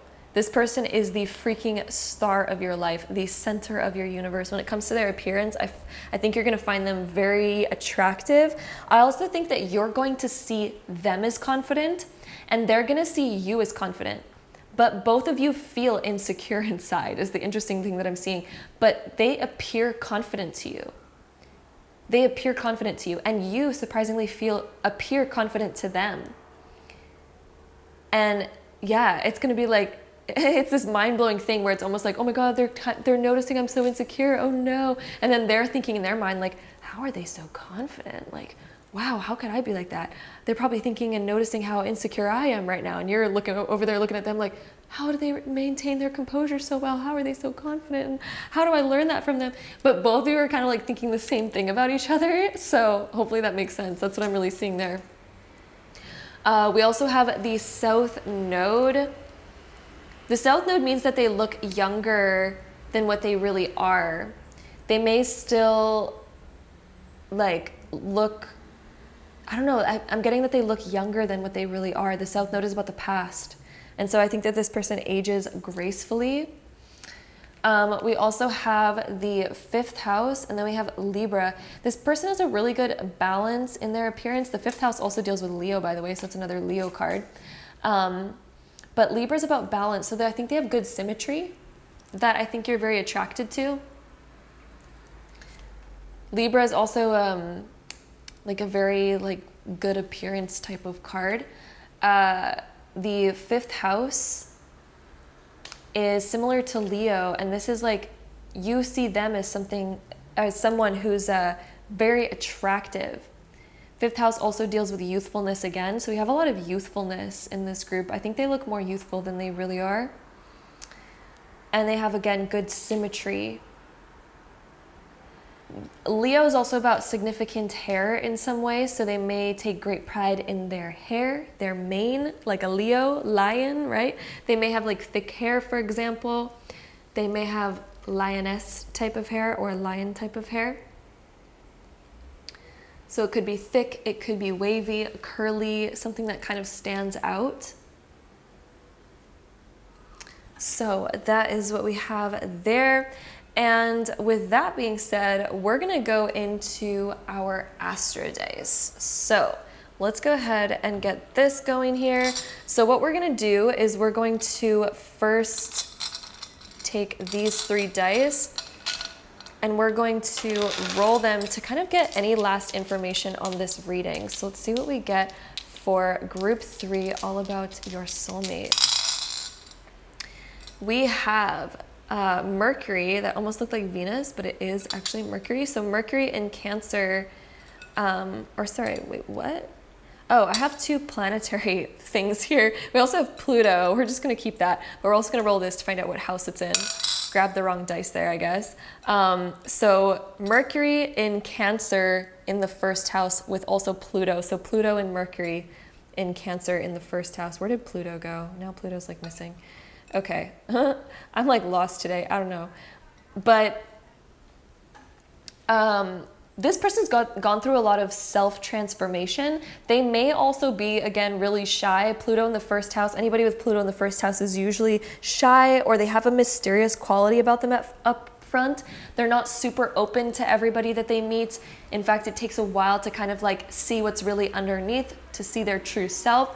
Because Pluto's kind of the planet of the hidden and big transformation. So I think that this person may open up slowly to you, and then all of a sudden they become like a completely like different person, but in a good way, because you know, you may see them at first and just think about like, oh, they're shy, they're this, they're that, and then you get to know them and you're like, oh my God, there's so much more there than what I previously thought. So yeah, and then Mercury deals with communication, so opening up more about themselves as time goes on, as they feel comfortable, because Cancer is about feeling comfortable. So that is what we have there.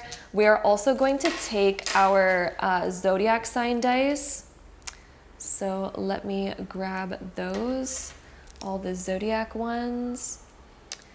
So we're going to take the zodiac sign dice, we're going to roll them, we're going to roll all of them to get the top 3 most common zodiac signs that this person may be, the most likely zodiac signs. This could be either their sun, moon, or rising sign, or their dominant zodiac signs. So we're going to see what comes up here. We have Sagittarius, Leo, and Aquarius as the most likely zodiac signs. So this could either mean that they have a lot of Sagittarius in their chart, or they're a Sagittarius sun, moon, rising. This could mean that they have a lot of Leo in their chart, or they're Leo, sun, moon, rising, or again, Aquarius, sun, moon, rising, or Aquarius dominant. So that is what we have there for the most likely zodiac signs of your soulmate. Now we're going to take these and roll these all together to get any last info on this reading for you. So let's see what we have. We have Gemini, Libra coming up. We have Pluto coming up again. Interesting. We have some Leo, Scorpio energy. Double 10th house, so career, lots of career stuff going on here, and also some philosophy. So this person really focuses on their goals and what they want. This person may be a big dreamer. They may have big things that they want to attain in their life.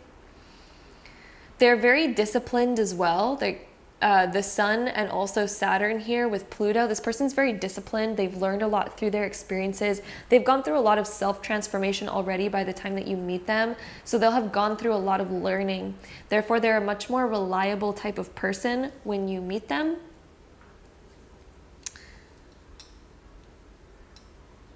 Let's see if we're seeing anything else here. I think this person has really big career goals is one thing that I'm seeing.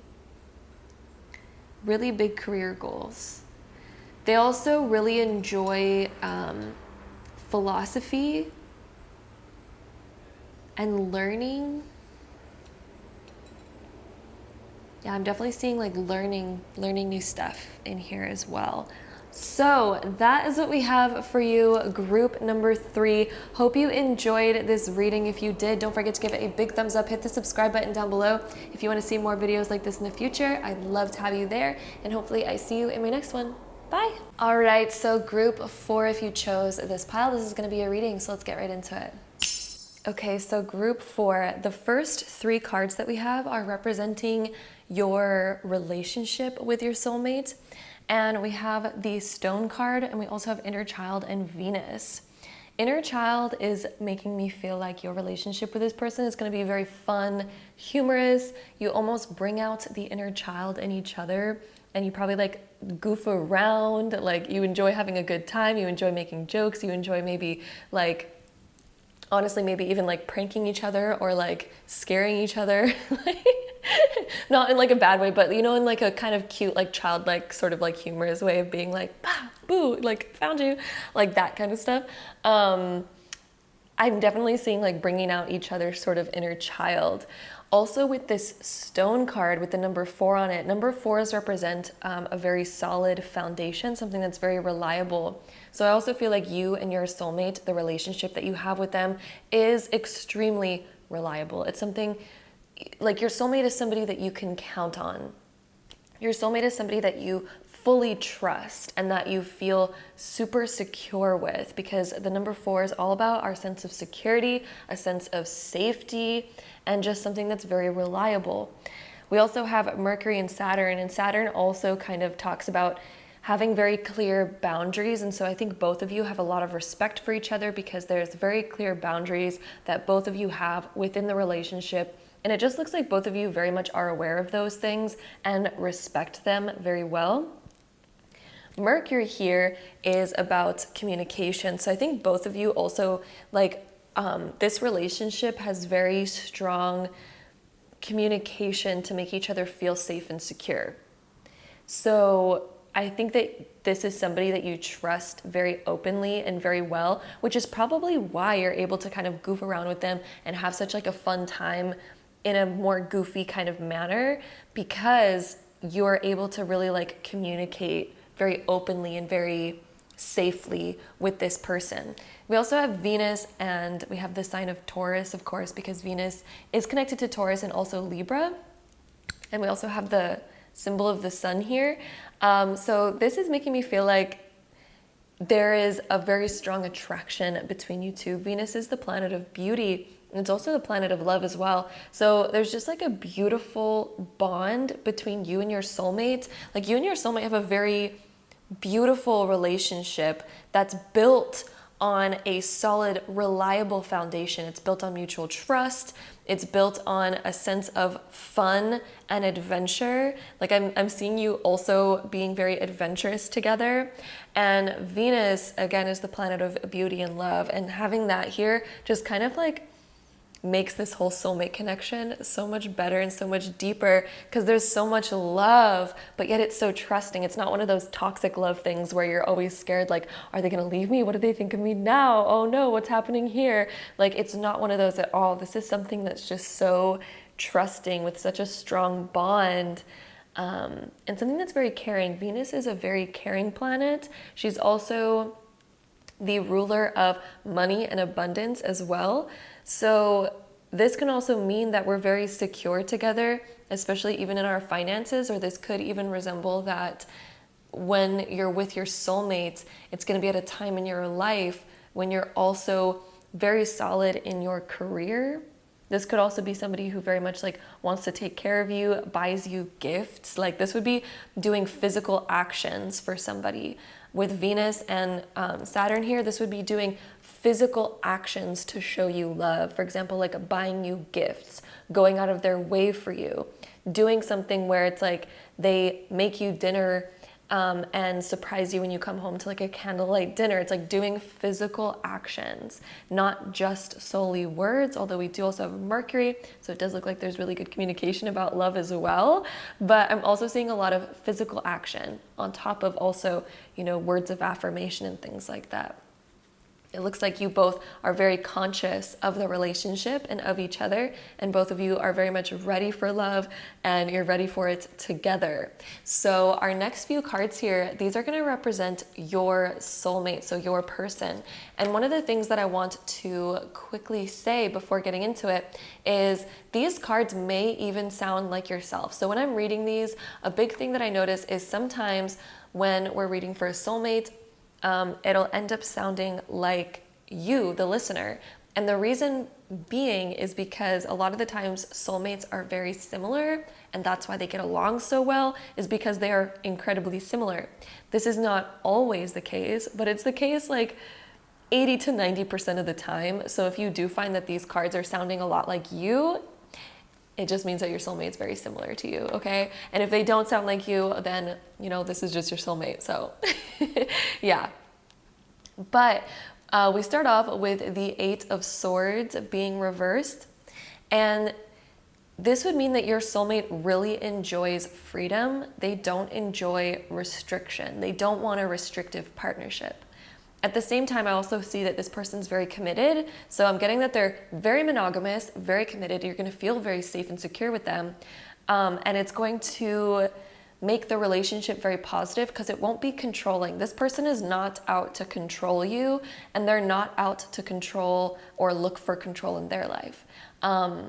They're all about having freedom, but also having enough standards and enough boundaries to just kind of know what is okay and what is not. But in creating that solid foundation and in creating that trust, I feel like this person really wants their partner to feel free and not feel restricted in a relationship, not feel controlled. And so, yeah, this person is very much, I think they're open and honest, and I also think that they're very great in the way that they want you to feel your best as well. So for example, it's like, oh, I have like a business meeting I need to go to, and you know, maybe there's a guy that normally people would find intimidating and be like, I don't want you going to that business meeting. That guy's gonna be there. And it's like, ugh, seriously, like I'm with you. Like we need to have more trust here. Like this is a very trusting relationship where that wouldn't happen. Like this person is gonna trust you. I feel like you're really gonna trust them, and it's gonna be very positive. We do also have the Three of Pentacles here. And this talks about a great like collaborative sort of partnership. So with this card coming up, this person really enjoys like working as a team. He's very aware, or she is very aware in how to work in a team and how to not just solely focus on themselves and their own wants. This person wants to hear out what other people want and wants to be the best that they can for other people. And like give their all into it. I think this person's very good at knowing how to make sacrifices and knowing how to compromise. This person, I think, is very aware of those things and knows how to do them. I'm also really feeling in this that this person comes from a really good family background. Like they've had a really good, they have a really good family that has taught them a lot of good values and how to create this solid foundation. And I mean, most people, I'd say like, pretty much every single person on this planet has a little bit of dysfunctionality in some point of their life. And so I'm not saying that this person comes from an absolutely perfect background, but I do feel like they're very close with their family is what I'm really feeling here. They're close with their family and they have a good relationship with their family is kind of what I'm feeling. We also have the Two of Cups coming up. This person is all about love and relationships. This person has been wanting to find their partner for a long time. This person is here for a partnership. They are ready, they're committed. I feel like this person actually has only ever wanted relationships. This person is not somebody who I think has even had a phase of going around and like just serial dating. This person is not a serial dater. This person is very monogamous and they've always been that way, is what I'm seeing in this card. They also very much just appreciate everyone that's in their life. They're super caring, and I think even when they have like a friendship or like a business partnership or like their family members, they are very much about the people in their life. They care so much about who's in their life. I think this person has like a few really close friends, but they've been their friends for a very long time. The friends that they have been their friends for years. And although they're still good at making new friends as well, they really cherish the people that they've known for a long time because they've built such deep connections with those people. I also feel like this person's pretty charismatic as well. Like they really know how to communicate well, and they almost have like this charismatic sort of like personality where it just seems like they know what to say. They know how to hold a conversation very well. And they're really entertaining to be around because of the fact that they know how to hold a conversation very well. And that makes them very like alluring. We also have the King of Pentacles being reversed. When this is reversed, it can just indicate that there's been times that I think that this person hasn't had a lot of money. I also think this person's very much like, they don't put too much emphasis on the material world, is what I'm kind of seeing in this card. Like, I think this person knows their standards, they know what they want, and they're also very solid, and I think that they're gonna be very reliable money-wise, especially in your relationship with them. But the King of Pentacles reversed is making me think that this person doesn't put too much emphasis on material items. Like, I don't think you would go around and see this person being like, oh, look at my new car, look at my new this, look at my new watch. Like, that's not this type of person. This type of person I think is a lot more humble.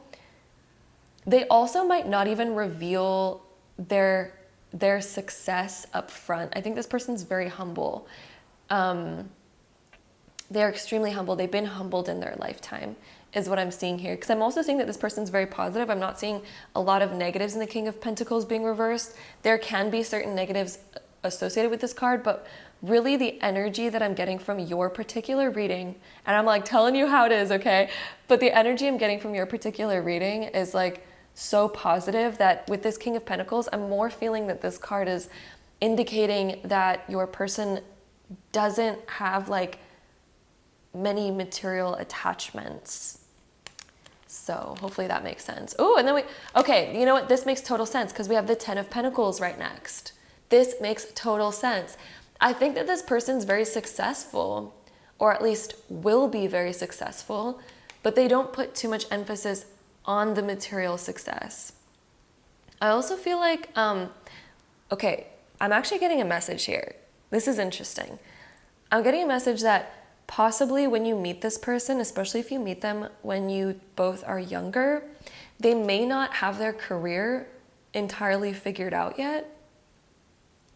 And they may kind of be like, yeah, they don't have their career kind of figured out yet. They haven't become the King of Pentacles, but yet this card coming up means that they have this energy within them, right? They're gonna be very successful, especially when you are both older. This person is like going to be very successful, and I feel like you're going to motivate them to be more successful. I'm also seeing creating a family together, like having children, having like generations coming after you of like kids and other things. And I know some of you listening to this are probably like, kids are not for me, that's not in the cards. I don't know, guys. All I can tell you is I am definitely seeing kids of some kind. This could even just be your family, so spending more time with your family and things like that. But I don't know, guys, I'm seeing kids, and I just want to say that. So yeah. And of course, like, your destiny is up to you, and this is a general reading, so if kids are absolutely not in the cards for you, then just discard that message. But I really feel like 90% of you watching this, kids and marriage are definitely in the cards for you and your soulmate. So yeah. I do think there's a lot more success to be found. So even though I do think you both are going to still be like pretty reliable and like making it by in life pretty good, even when you meet each other, there's a lot more success that you two are going to create together. A lot more success and a lot more abundance, even though it's almost like you don't put too much emphasis on the material world. It's like, well, somehow you're really good at creating it anyway. So with that being said, let's get into our next few cards, these are just going to resemble a bit more about the relationship. So let's see. Oh, we have wedding. What did I say about getting married, guys? I'm definitely seeing that between you and your soulmate, which may sound kind of obvious, but I mean, you know, sometimes people don't get married, right? And I'm definitely seeing marriage in the cards for both of you. Let's see what else is coming up. So the relationship between group 4 and their soulmate. Look at this, guys, how cute. True love, which of course, if we're talking about your soulmate, makes sense that this is coming up. I'm definitely seeing a very strong loving connection between you both, like very strong, something that just feels so right. And that's also why it's going to be incredibly trusting, is because both of you really feel the love from each other. Both of you feel the amount of commitment. Weddings are about commitment. Both of you totally feel, it's like palpable, the amount of commitment and love that you both feel from each other. And that's why this ends up being so trusting and such a positive like connection between you both. It's like there's this, it doesn't even need to be said. It doesn't even need to be spoken. It's almost like you just feel it. Like this is the type of relationship where you wouldn't even need to be told, I love you, very often. It's kind of like, it's just palpable. You just feel it. Even though I do think you guys are going to be saying I love you like very frequently. But regardless, like the point that I'm trying to make is that in this type of relationship that I'm seeing in the cards, it's like it wouldn't even need to be said. Like even if they went an entire week without saying it, you'd be able to just feel it from them. And you wouldn't even question it at all. Like it wouldn't even be a question. So yeah, that is one thing that I'm seeing right there. So we talked about the relationship. Let's kind of look for some indicators about how you both would possibly meet each other. So let's see. Based on this, we have some cards that are indicating through either work or friends. Definitely work or friends is a big possibility here. Let's see if we get anything else. Any other indicators for how they would meet? Higher perspective, the Sage. Okay. Higher perspective. I don't know why that makes me feel like possibly like traveling, being on a plane, traveling somewhere. Higher perspective may indicate like the ethers, like the internet. I know I'm throwing out so many different things here, but we don't really have that many clear indicators. In the other groups, we had some very clear indicators on like how the meeting would happen. But for you guys, and it is a general reading, Spirit is wanting to be a little bit more elusive on this one. A bit more elusive. I honestly think that you guys are going to meet each other once you clear out negative people in your life. That is one thing that Spirit's coming through and saying. Once you let go, because higher perspective can also talk about letting go of something that's holding you back, letting go of a ball and chain. The Sage also talks about getting rid of toxic things in your life. So there may be certain like people, friendships, exes, like people that you know you're not supposed to really have in your life. And I really think you're going to meet your soulmate around the time that you finally let that go and you move on. Higher perspective. It's like moving on, ascending away, no longer being attached, because we have to detach in order to get a higher perspective, right?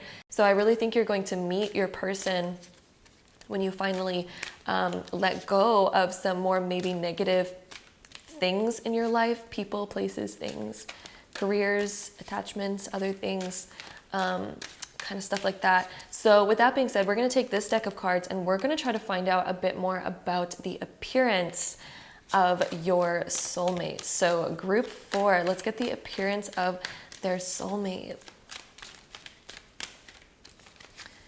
Group 4, the appearance of group 4 soulmate. We have lotus flower, unfoldment.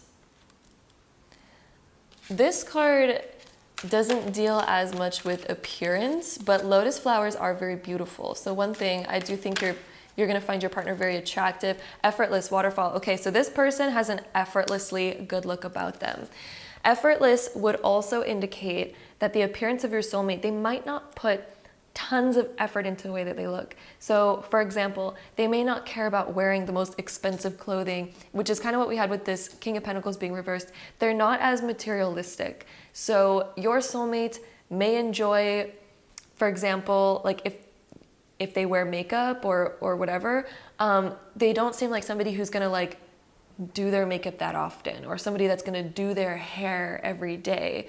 They're a bit more effortless when it comes to the way that they look. So that could include as well sort of just like putting on whatever clothes that they're feeling that day, whatever's comfortable. It's more of like a comfortable thing rather than being like, I need to put on my leather pants, I need to put on all this jewelry, I need to put on all this makeup. You know, they're a little bit more effortless. Not saying that they don't ever dress up, they probably do once in a while, just as like kind of most people do. But effortless would indicate that they kind of have this more effortless look, and they probably don't put effort in all the time to the way that they look, but yet they still look so beautiful. Like effortless indicates like a waterfall is effortlessly absolutely stunning. So what I'm seeing here is that your soulmate has this effortlessly stunning look about them. It's kind of like they don't need to do anything. They're kind of just like jaw-droppingly like amazing to be around, to look at. So with that being said, let's get into our astrology cards to see a little bit more about their appearance. We have Mars coming up. So Mars indicates a more masculine appearance. So even if, whether they're male or female, Mars can indicate that they have a bit more like chiseled features. Mars is also the action planet, so it can indicate that they lead a bit more of an active lifestyle. So they may be somebody who works out, for example, or they just may have this sort of like masculine appearance where it's a bit more of like a sharper brow line, for example. But even if they're female, it doesn't mean that they don't look feminine. They could still look feminine, but have a bit more of that Mars energy, which would be like a sharper brow line. Maybe they have like a fit sort of body type with that Mars energy. We also have the 12th house that indicates a dreamy type of person, a dreamy person. It also indicates somebody who may not show like too much skin. So they may be somebody who kind of like, for example, would wear baggier clothing so you wouldn't exactly know exactly what's underneath. So the 12th house is like hidden things. So yeah, there definitely could be some dreamy qualities about this person, and they may tend to hide certain aspects of their appearance. They may have like, for example, really long hair that always like hides their face, things like that. We also have Mercury coming up, and Saturn. Mercury and Saturn are very different in the way that they indicate appearance. So this is interesting that we have both of these. And also the 12th house is very feminine. Mars is very masculine. Both of these are also kind of masculine in a way, but not necessarily. Mercury is very kind of like fluid, I guess. So a mercurial type of appearance can indicate somebody who is a bit more like, you know, it's interesting because both of these are kind of very conflicting. So let's like get the energy from this really quick. Saturn is somebody very sturdy, but Mercury is somebody very flowy. Okay, that's actually like getting me right on track by saying that. Okay, so this person has like a very like sturdy sort of look about them where they don't look fragile. They look very like sturdy, but yet dreamy. But yet they have this they have free-flowing qualities. So Mercury would indicate something that's very like fluid or free-flowing. So they could have very like free-flowing type of hair, but yet have these like sharper, maybe like a sharper jawline or a sharper brow line that's very prominent to you, because that would be both of these. But yet dreamy and flowy. They have aspects about them. They have this balance. So this would indicate a balance then of this dreamy flowiness, which is kind of like the waterfall as well. So both of these are like waterfall, all three of these I should say. So they could have this like really nice flowy hair. but then something that's very like also sharp and masculine. Something about them is like soft, but yet sharp. Soft and sharp, they have a good balance of it. And then they also have a balance of being like very sturdy, but also very like dreamy. So hopefully that is making sense. I know some of those are kind of like contradictory to each other, but this person just has a very nice balance of that. It looks like they have a balance of both, which to me, that sounds very pleasing. So that is what we have there. We're gonna go ahead and take our astro dice now to get some more information. I'm also gonna restart my camera because it likes to cut out every 30 minutes. So I'll be right back. Okay, we are back and we are here with our astro dice. So what we're gonna do is we're gonna take these 3 astro dice to start us off. And we're gonna roll these to get any more information. Then we're also gonna get into the possible zodiac signs that your person may be. So let's see, any more information about group 4? We have Jupiter in Pisces, which is actually the traditional ruler of Pisces, and then in the 2nd house. Jupiter in Pisces in the 2nd. This is, ooh, they may have a career that's creative.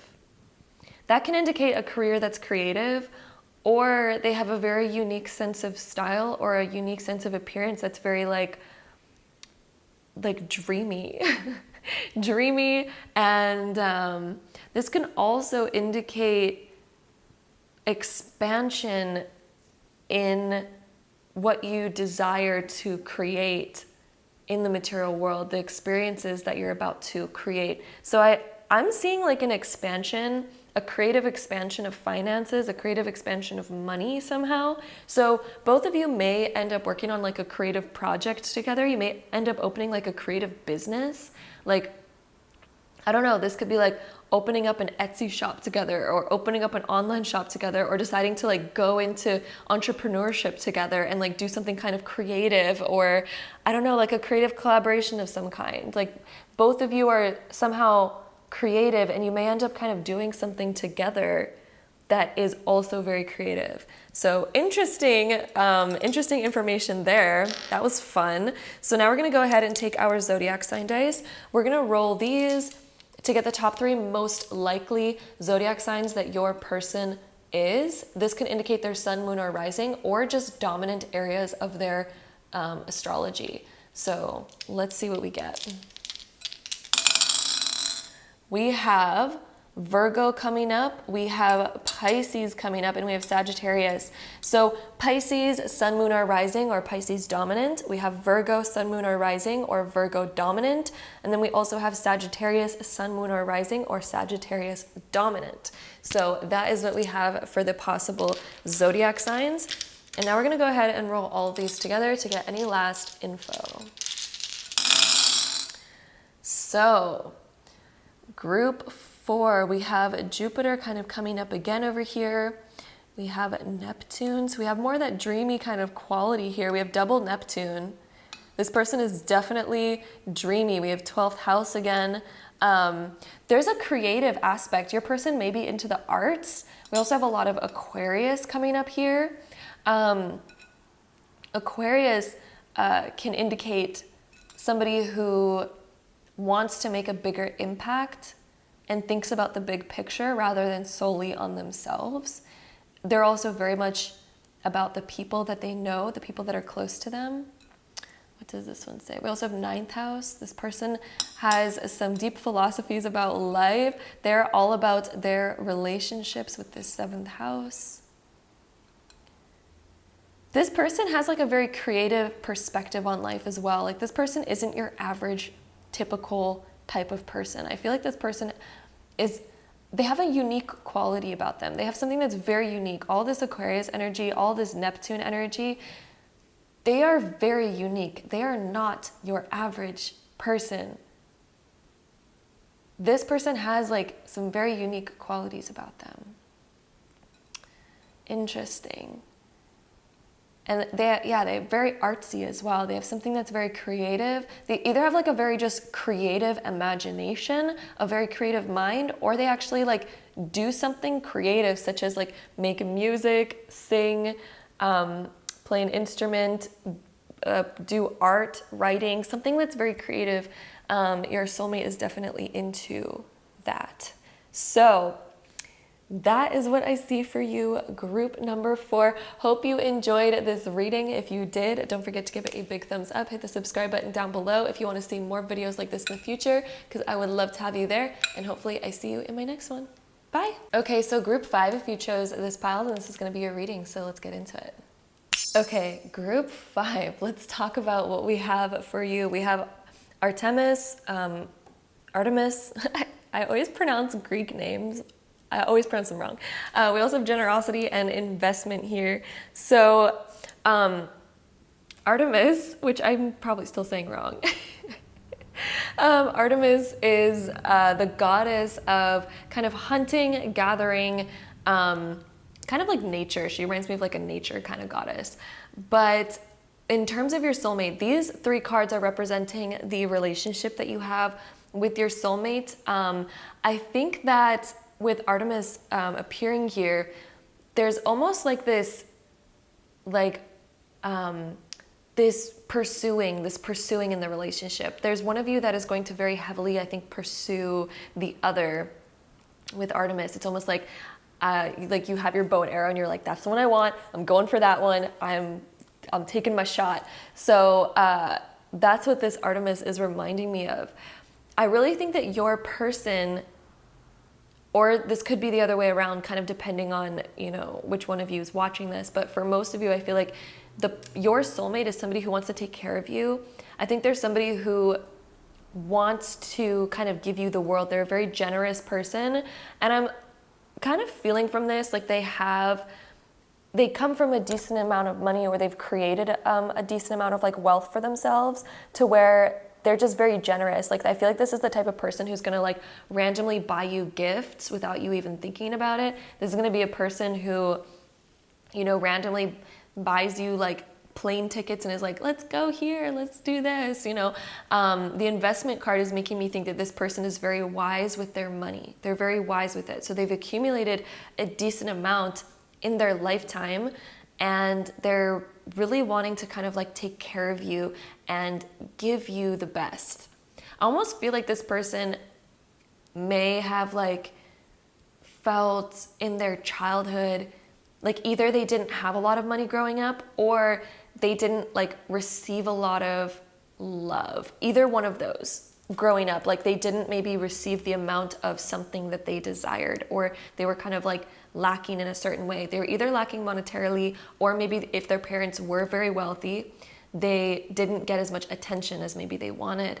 And so they're kind of like, as an adult, they've like really realized what they want and how they want to live, and they never want to kind of like treat somebody else like that. They never want to be in poverty again, or they never want to, you know, feel a lack of love or a lack of attention or things like that. So this person, I think, is going to kind of go above and beyond. This person goes above and beyond for those that they care about.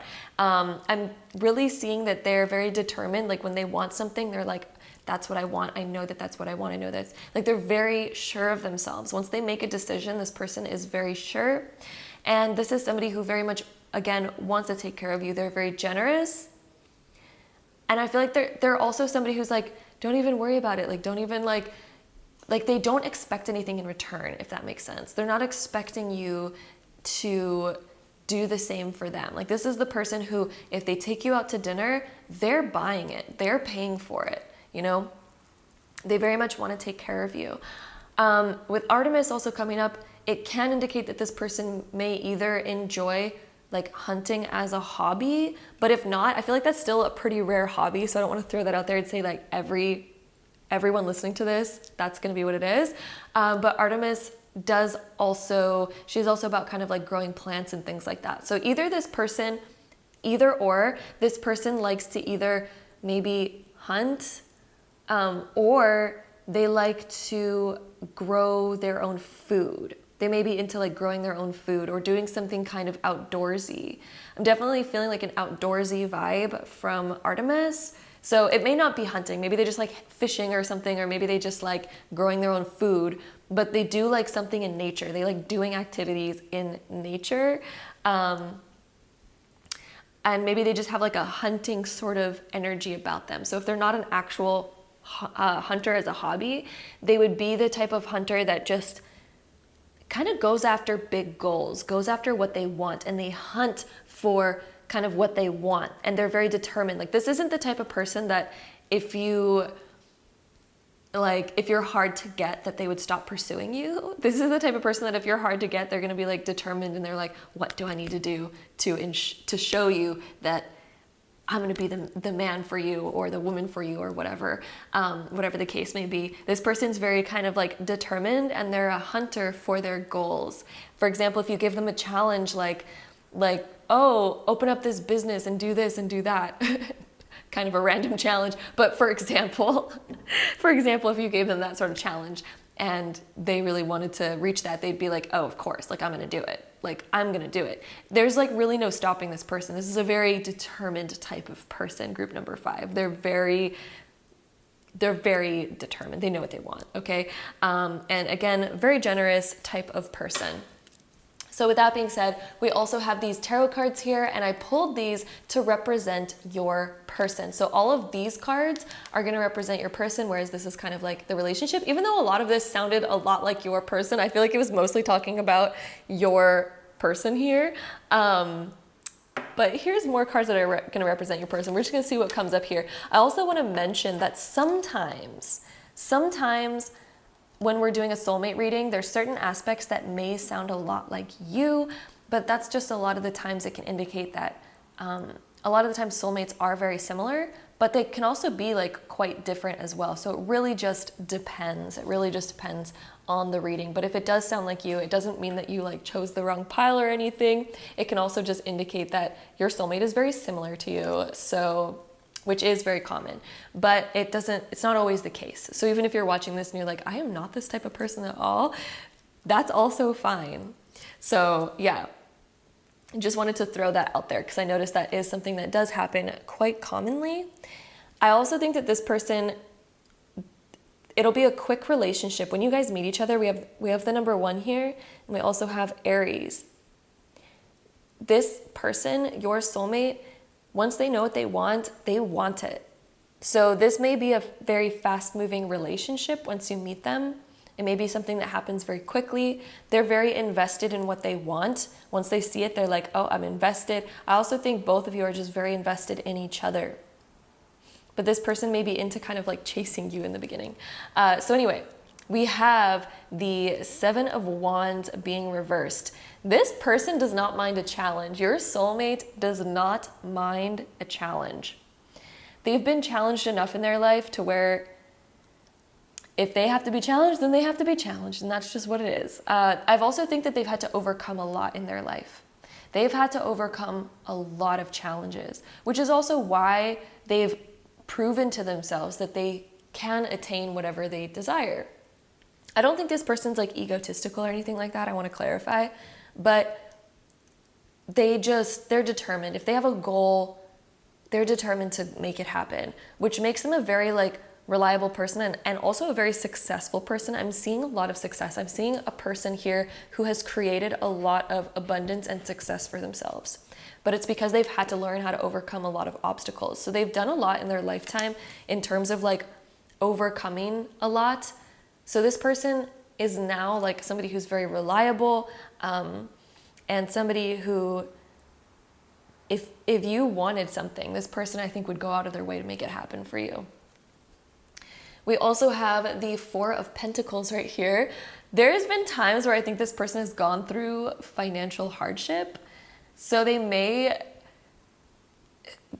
it comes to themselves, I think that they really hold on to their money. They enjoy investing it because I think they've gone through at some point in their life, maybe like a financial hardship or something. And they really respect what they've earned. They're very generous with their money, I think, when it comes to you.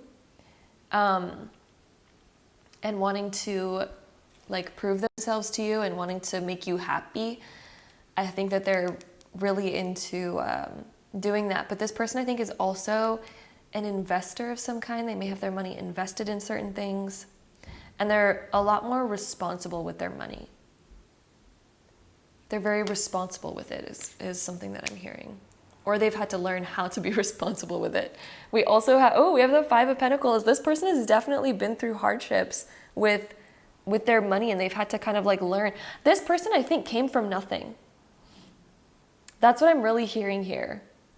They likely came from nothing, or they've had to go through hardships where even if they came from money, maybe their parents put them through a thing where they're like, well, you have to go make your own money. You're not just going to like live off of ours forever. Something along the lines of this. And this person has had to really work for it, because both of these cards indicate some like hanging on to money. But then this is when we kind of like go through a hardship of like loss of it. By the time you meet this person, though, I want to also clarify, by the time you meet them, I really think that they've already built up a lot of wealth for themselves by the time you meet them. So, the next card that we have is the Magician. Okay, so yes, this person has learned how to create their dreams. They've had to go from having nothing to creating something from nothing. So this person has a lot of humbleness within themselves as well. But it's also why they're so generous, is because they never want somebody to kind of experience this. We also have Knight of Pentacles. Yes, this person has been determined to create more.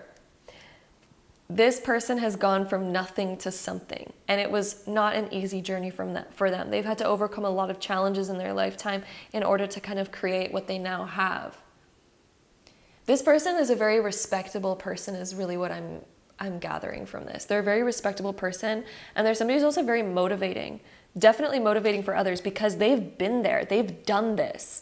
And other people might look at this person and be like, oh, well, you've always come from money. Look at you, you're so rich, you have it so easy. And this person's like, let me tell you my story for a second. Like, sit down. This person may have also, at one point in their life, may have even been homeless at one point of their life, but they've really created something for themselves. And maybe not the entirety of being maybe homeless, but at least going through some extreme hardship in their life that they've had to overcome on their own. And they've done that. So this person is extremely respectable in that aspect. They know what it takes to make something happen. And they've become very strong and reliable from this. We also have the Page of Wands here. This person, I think, has a very fun sense of humor, and they have a sense of adventure for life. This person loves adventuring. They love doing stuff. They love just fun moments, creating fun moments, because they've been through the hardship, but they also have known how to get out of that. So they don't really let problems stop them anymore. They don't really let problems get in their way. I think that they know how to have a humor about life, and they're not scared of things anymore. I feel like they've gone through a moment of their life where they've had to face fears and they've gone through scarcity, but they've also overcome that. So now certain stuff just doesn't scare them anymore. They're like, I'm not worried about that. I know I have what it takes to overcome anything. I know that I can make something happen if I need to make it happen. This person is so reliable, and I think that's also why they really want to just take care of you, because they know how hard it is to kind of like create stuff on their own, and they're like, I already had to go through all that hardship. Let me just take care of you. They're that kind of person. So yeah, then the next card we have is the Four of Swords. This person, I think, can tend to keep their thoughts or negative emotions to themselves. They may not speak about it very often. They may have a hard time opening up emotionally when they're going through something, because they've had to learn how to overcome stuff on their own all the time. They never really had somebody that's been there for them emotionally before. So one thing that you may notice about this person is that they may be kind of they may keep their emotions to themselves. They may kind of internalize some of their feelings, especially if they're going through a hard time. You may not even realize or know or be aware when they're going through a hard time, which may be one of their sort of downfalls, but maybe as you two get to know each other more, they will probably like open up more. But it does look like possibly in the beginning, they may just be used to dealing with stuff on their own.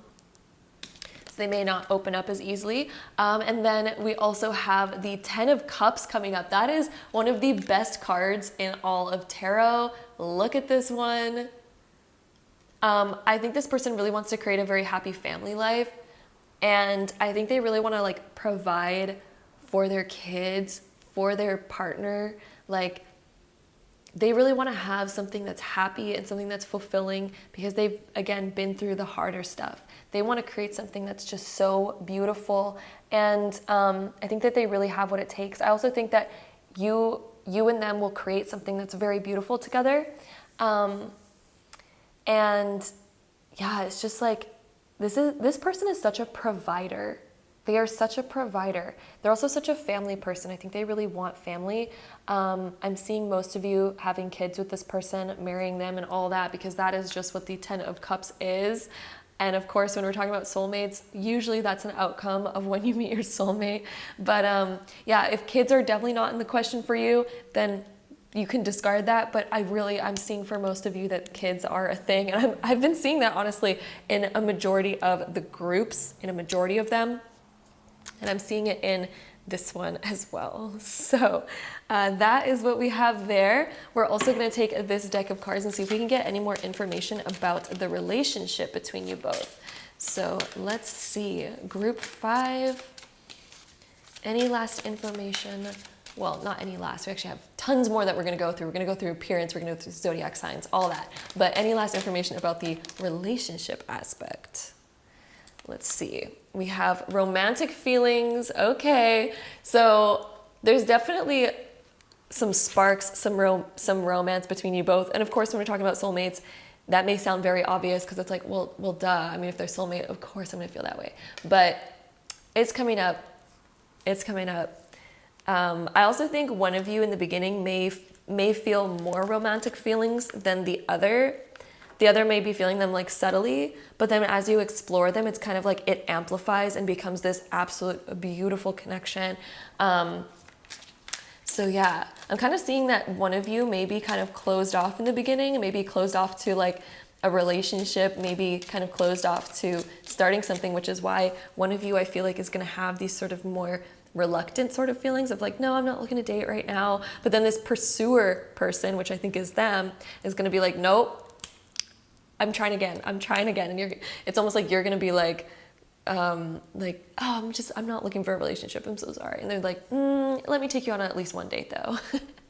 You know, and then all of a sudden it kind of like becomes something more. That's what I'm really feeling in this group. We also have passion coming up, so a very passionate relationship as well. And I just want to mention, there's some negative cards in this deck. You guys are getting all positive, beautiful, passionate, romantic cards here. So with the card passion coming up, I think that there's going to be a lot of like really good chemistry between you both.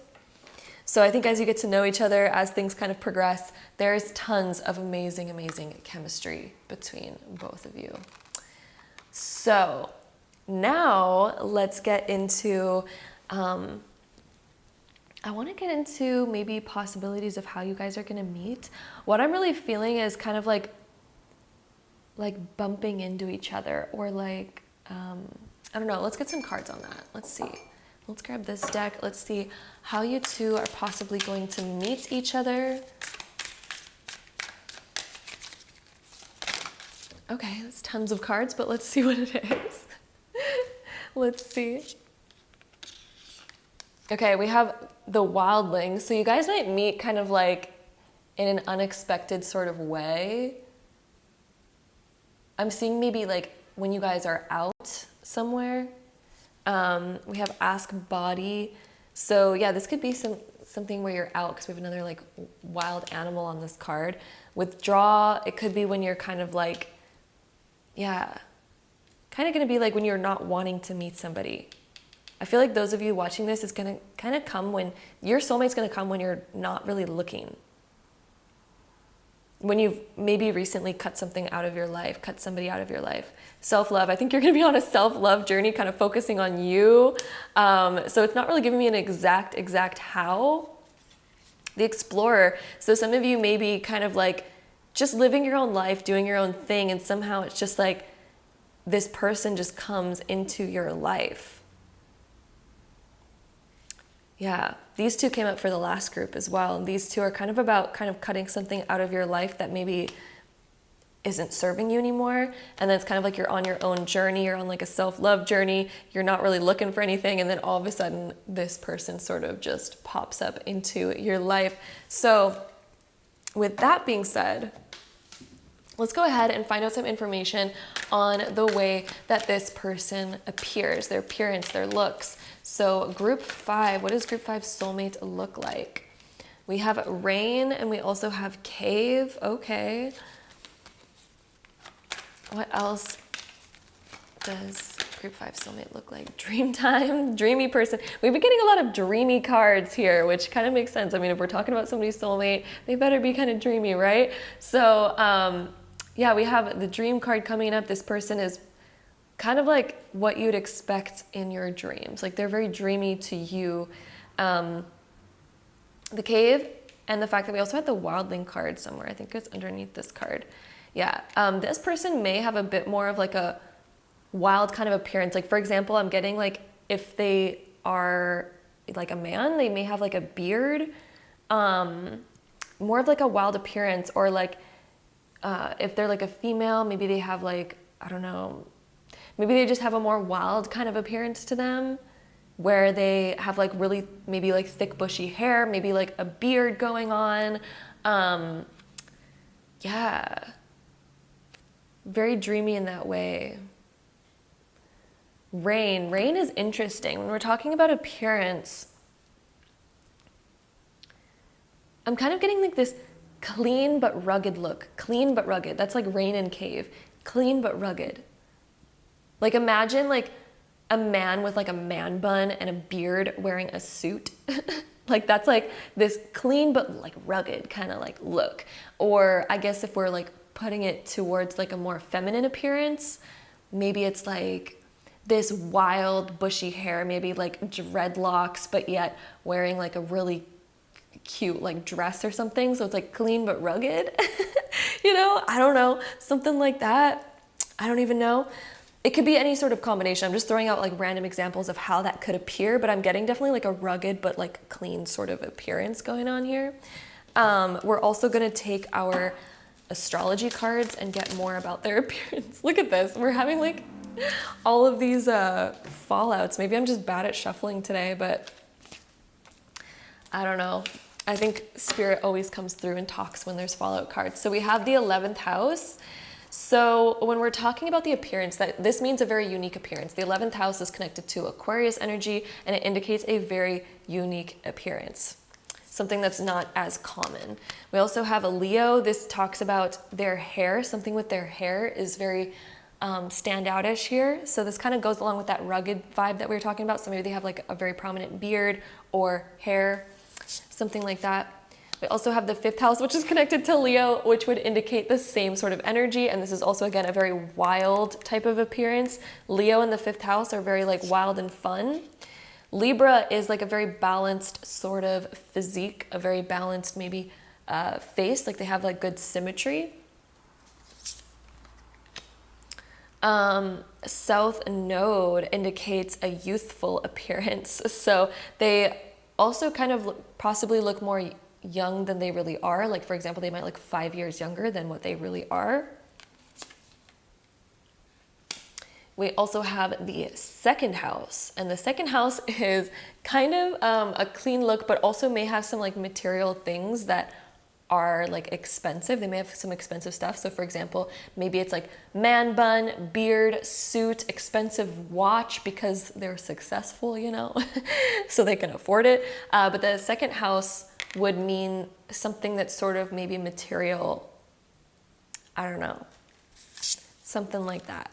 Something like, yeah, something with their physical body that's more material. We also have the 3rd house.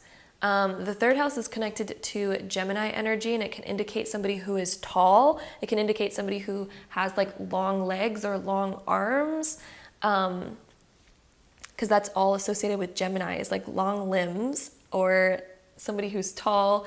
And the second house kind of deals with that sort of more material aspect. So they may enjoy kind of dressing up, or they may enjoy kind of like putting effort into their physical appearance. Such as like doing their hair every day or like other things like that. So that is what we have for appearance here. And I'm gonna go ahead and get our Astro dice. And we're also gonna restart the camera because it likes to cut out every 30 minutes, and we are approaching that right now.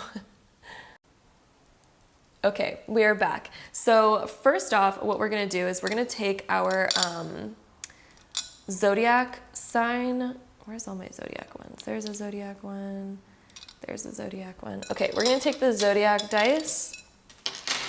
And we're gonna roll these to get the top 3 most likely zodiac signs that this person is. This can indicate their sun, moon, or rising, or just dominant areas of their astrology chart. So let's see, group 5's person. We have Leo coming up, of course, and we had a bunch of Leo cards coming up earlier when we were talking about appearance. We also have Scorpio, and we have Libra. So Libra, Leo, and Scorpio. So they might be Leo dominant, Leo sun, moon, or rising even. They may be Scorpio sun, moon, or rising, or Scorpio dominant, or they may be Libra sun, moon, or rising, or Libra dominant. So that is what we have for their possible zodiac signs. We're also going to take these dice. We're going to see if we can get any more information. Then we're going to roll all the dice together as well to kind of get a bunch of information there as well. So let's see. We have Uranus in Leo in the 6th house. This person kind of has a unique career, is what I'm seeing here, or a unique schedule. They may have a unique schedule. Something that's like not as common. Like for example, they may work from home, they may travel for work, they may like do something that's kind of like uncommon with their schedule or uncommon in their career. So that's another aspect about them that'll be unique to them. So with that being said, let's go ahead and take all of our dice now and let's get any last information on your soulmates. So group 5, we have some more Libra energy coming up here. Let's see what else we have. We have the 10th house. Okay, 10th house. 11th house. This person may be well known somehow, or they may just have a career that involves like big picture things, like doing something big, doing something on a worldly scale or level. Or they may be like well known in their career. We also have double Pisces, or triple Pisces actually. We literally have triple Pisces. This person is creative. Wow. They're a deep thinker and they're very creative. They may also be kind of intuitive as well. They have a very creative mind though. They think outside of the box. They definitely think outside of the box. And I'm getting that they may have like a deep like intuition. Interesting. They're all about expanding though. Expanding their creativity, expanding their experiences that they have. I also think that they're a very private person. So another thing that I'm getting with all this Piscean energy here is that they may have certain aspects of their life that they like to keep very private, and then other aspects that they maybe like to even kind of show off with this Sun and 10th house. Like when it comes to career, I think that they're super open and they love to talk about it. And they love to like, you know, express like all things career. But when it comes to like their home life and their private life, it does look like they're a little bit more like private about that. It looks like they don't want to necessarily like, you know, for example, if you two have kids together, they're not going to be somebody who's constantly posting on social media like, look at my kid, oh, my kid's doing this, my kid's doing that. Like they seem a little bit more private about their personal life. They're not going to like post about super personal things or like talk about super personal things. They have like certain things that they want to keep private. I'm like going off on that, but I'm sure you guys get the point there. But yeah, it's like they're very creative. They want to expand that. They're also all about having fun. We have this 5th house energy coming up as well. They want to have fun. This person, I think, enjoys vacations. They enjoy being in the sun.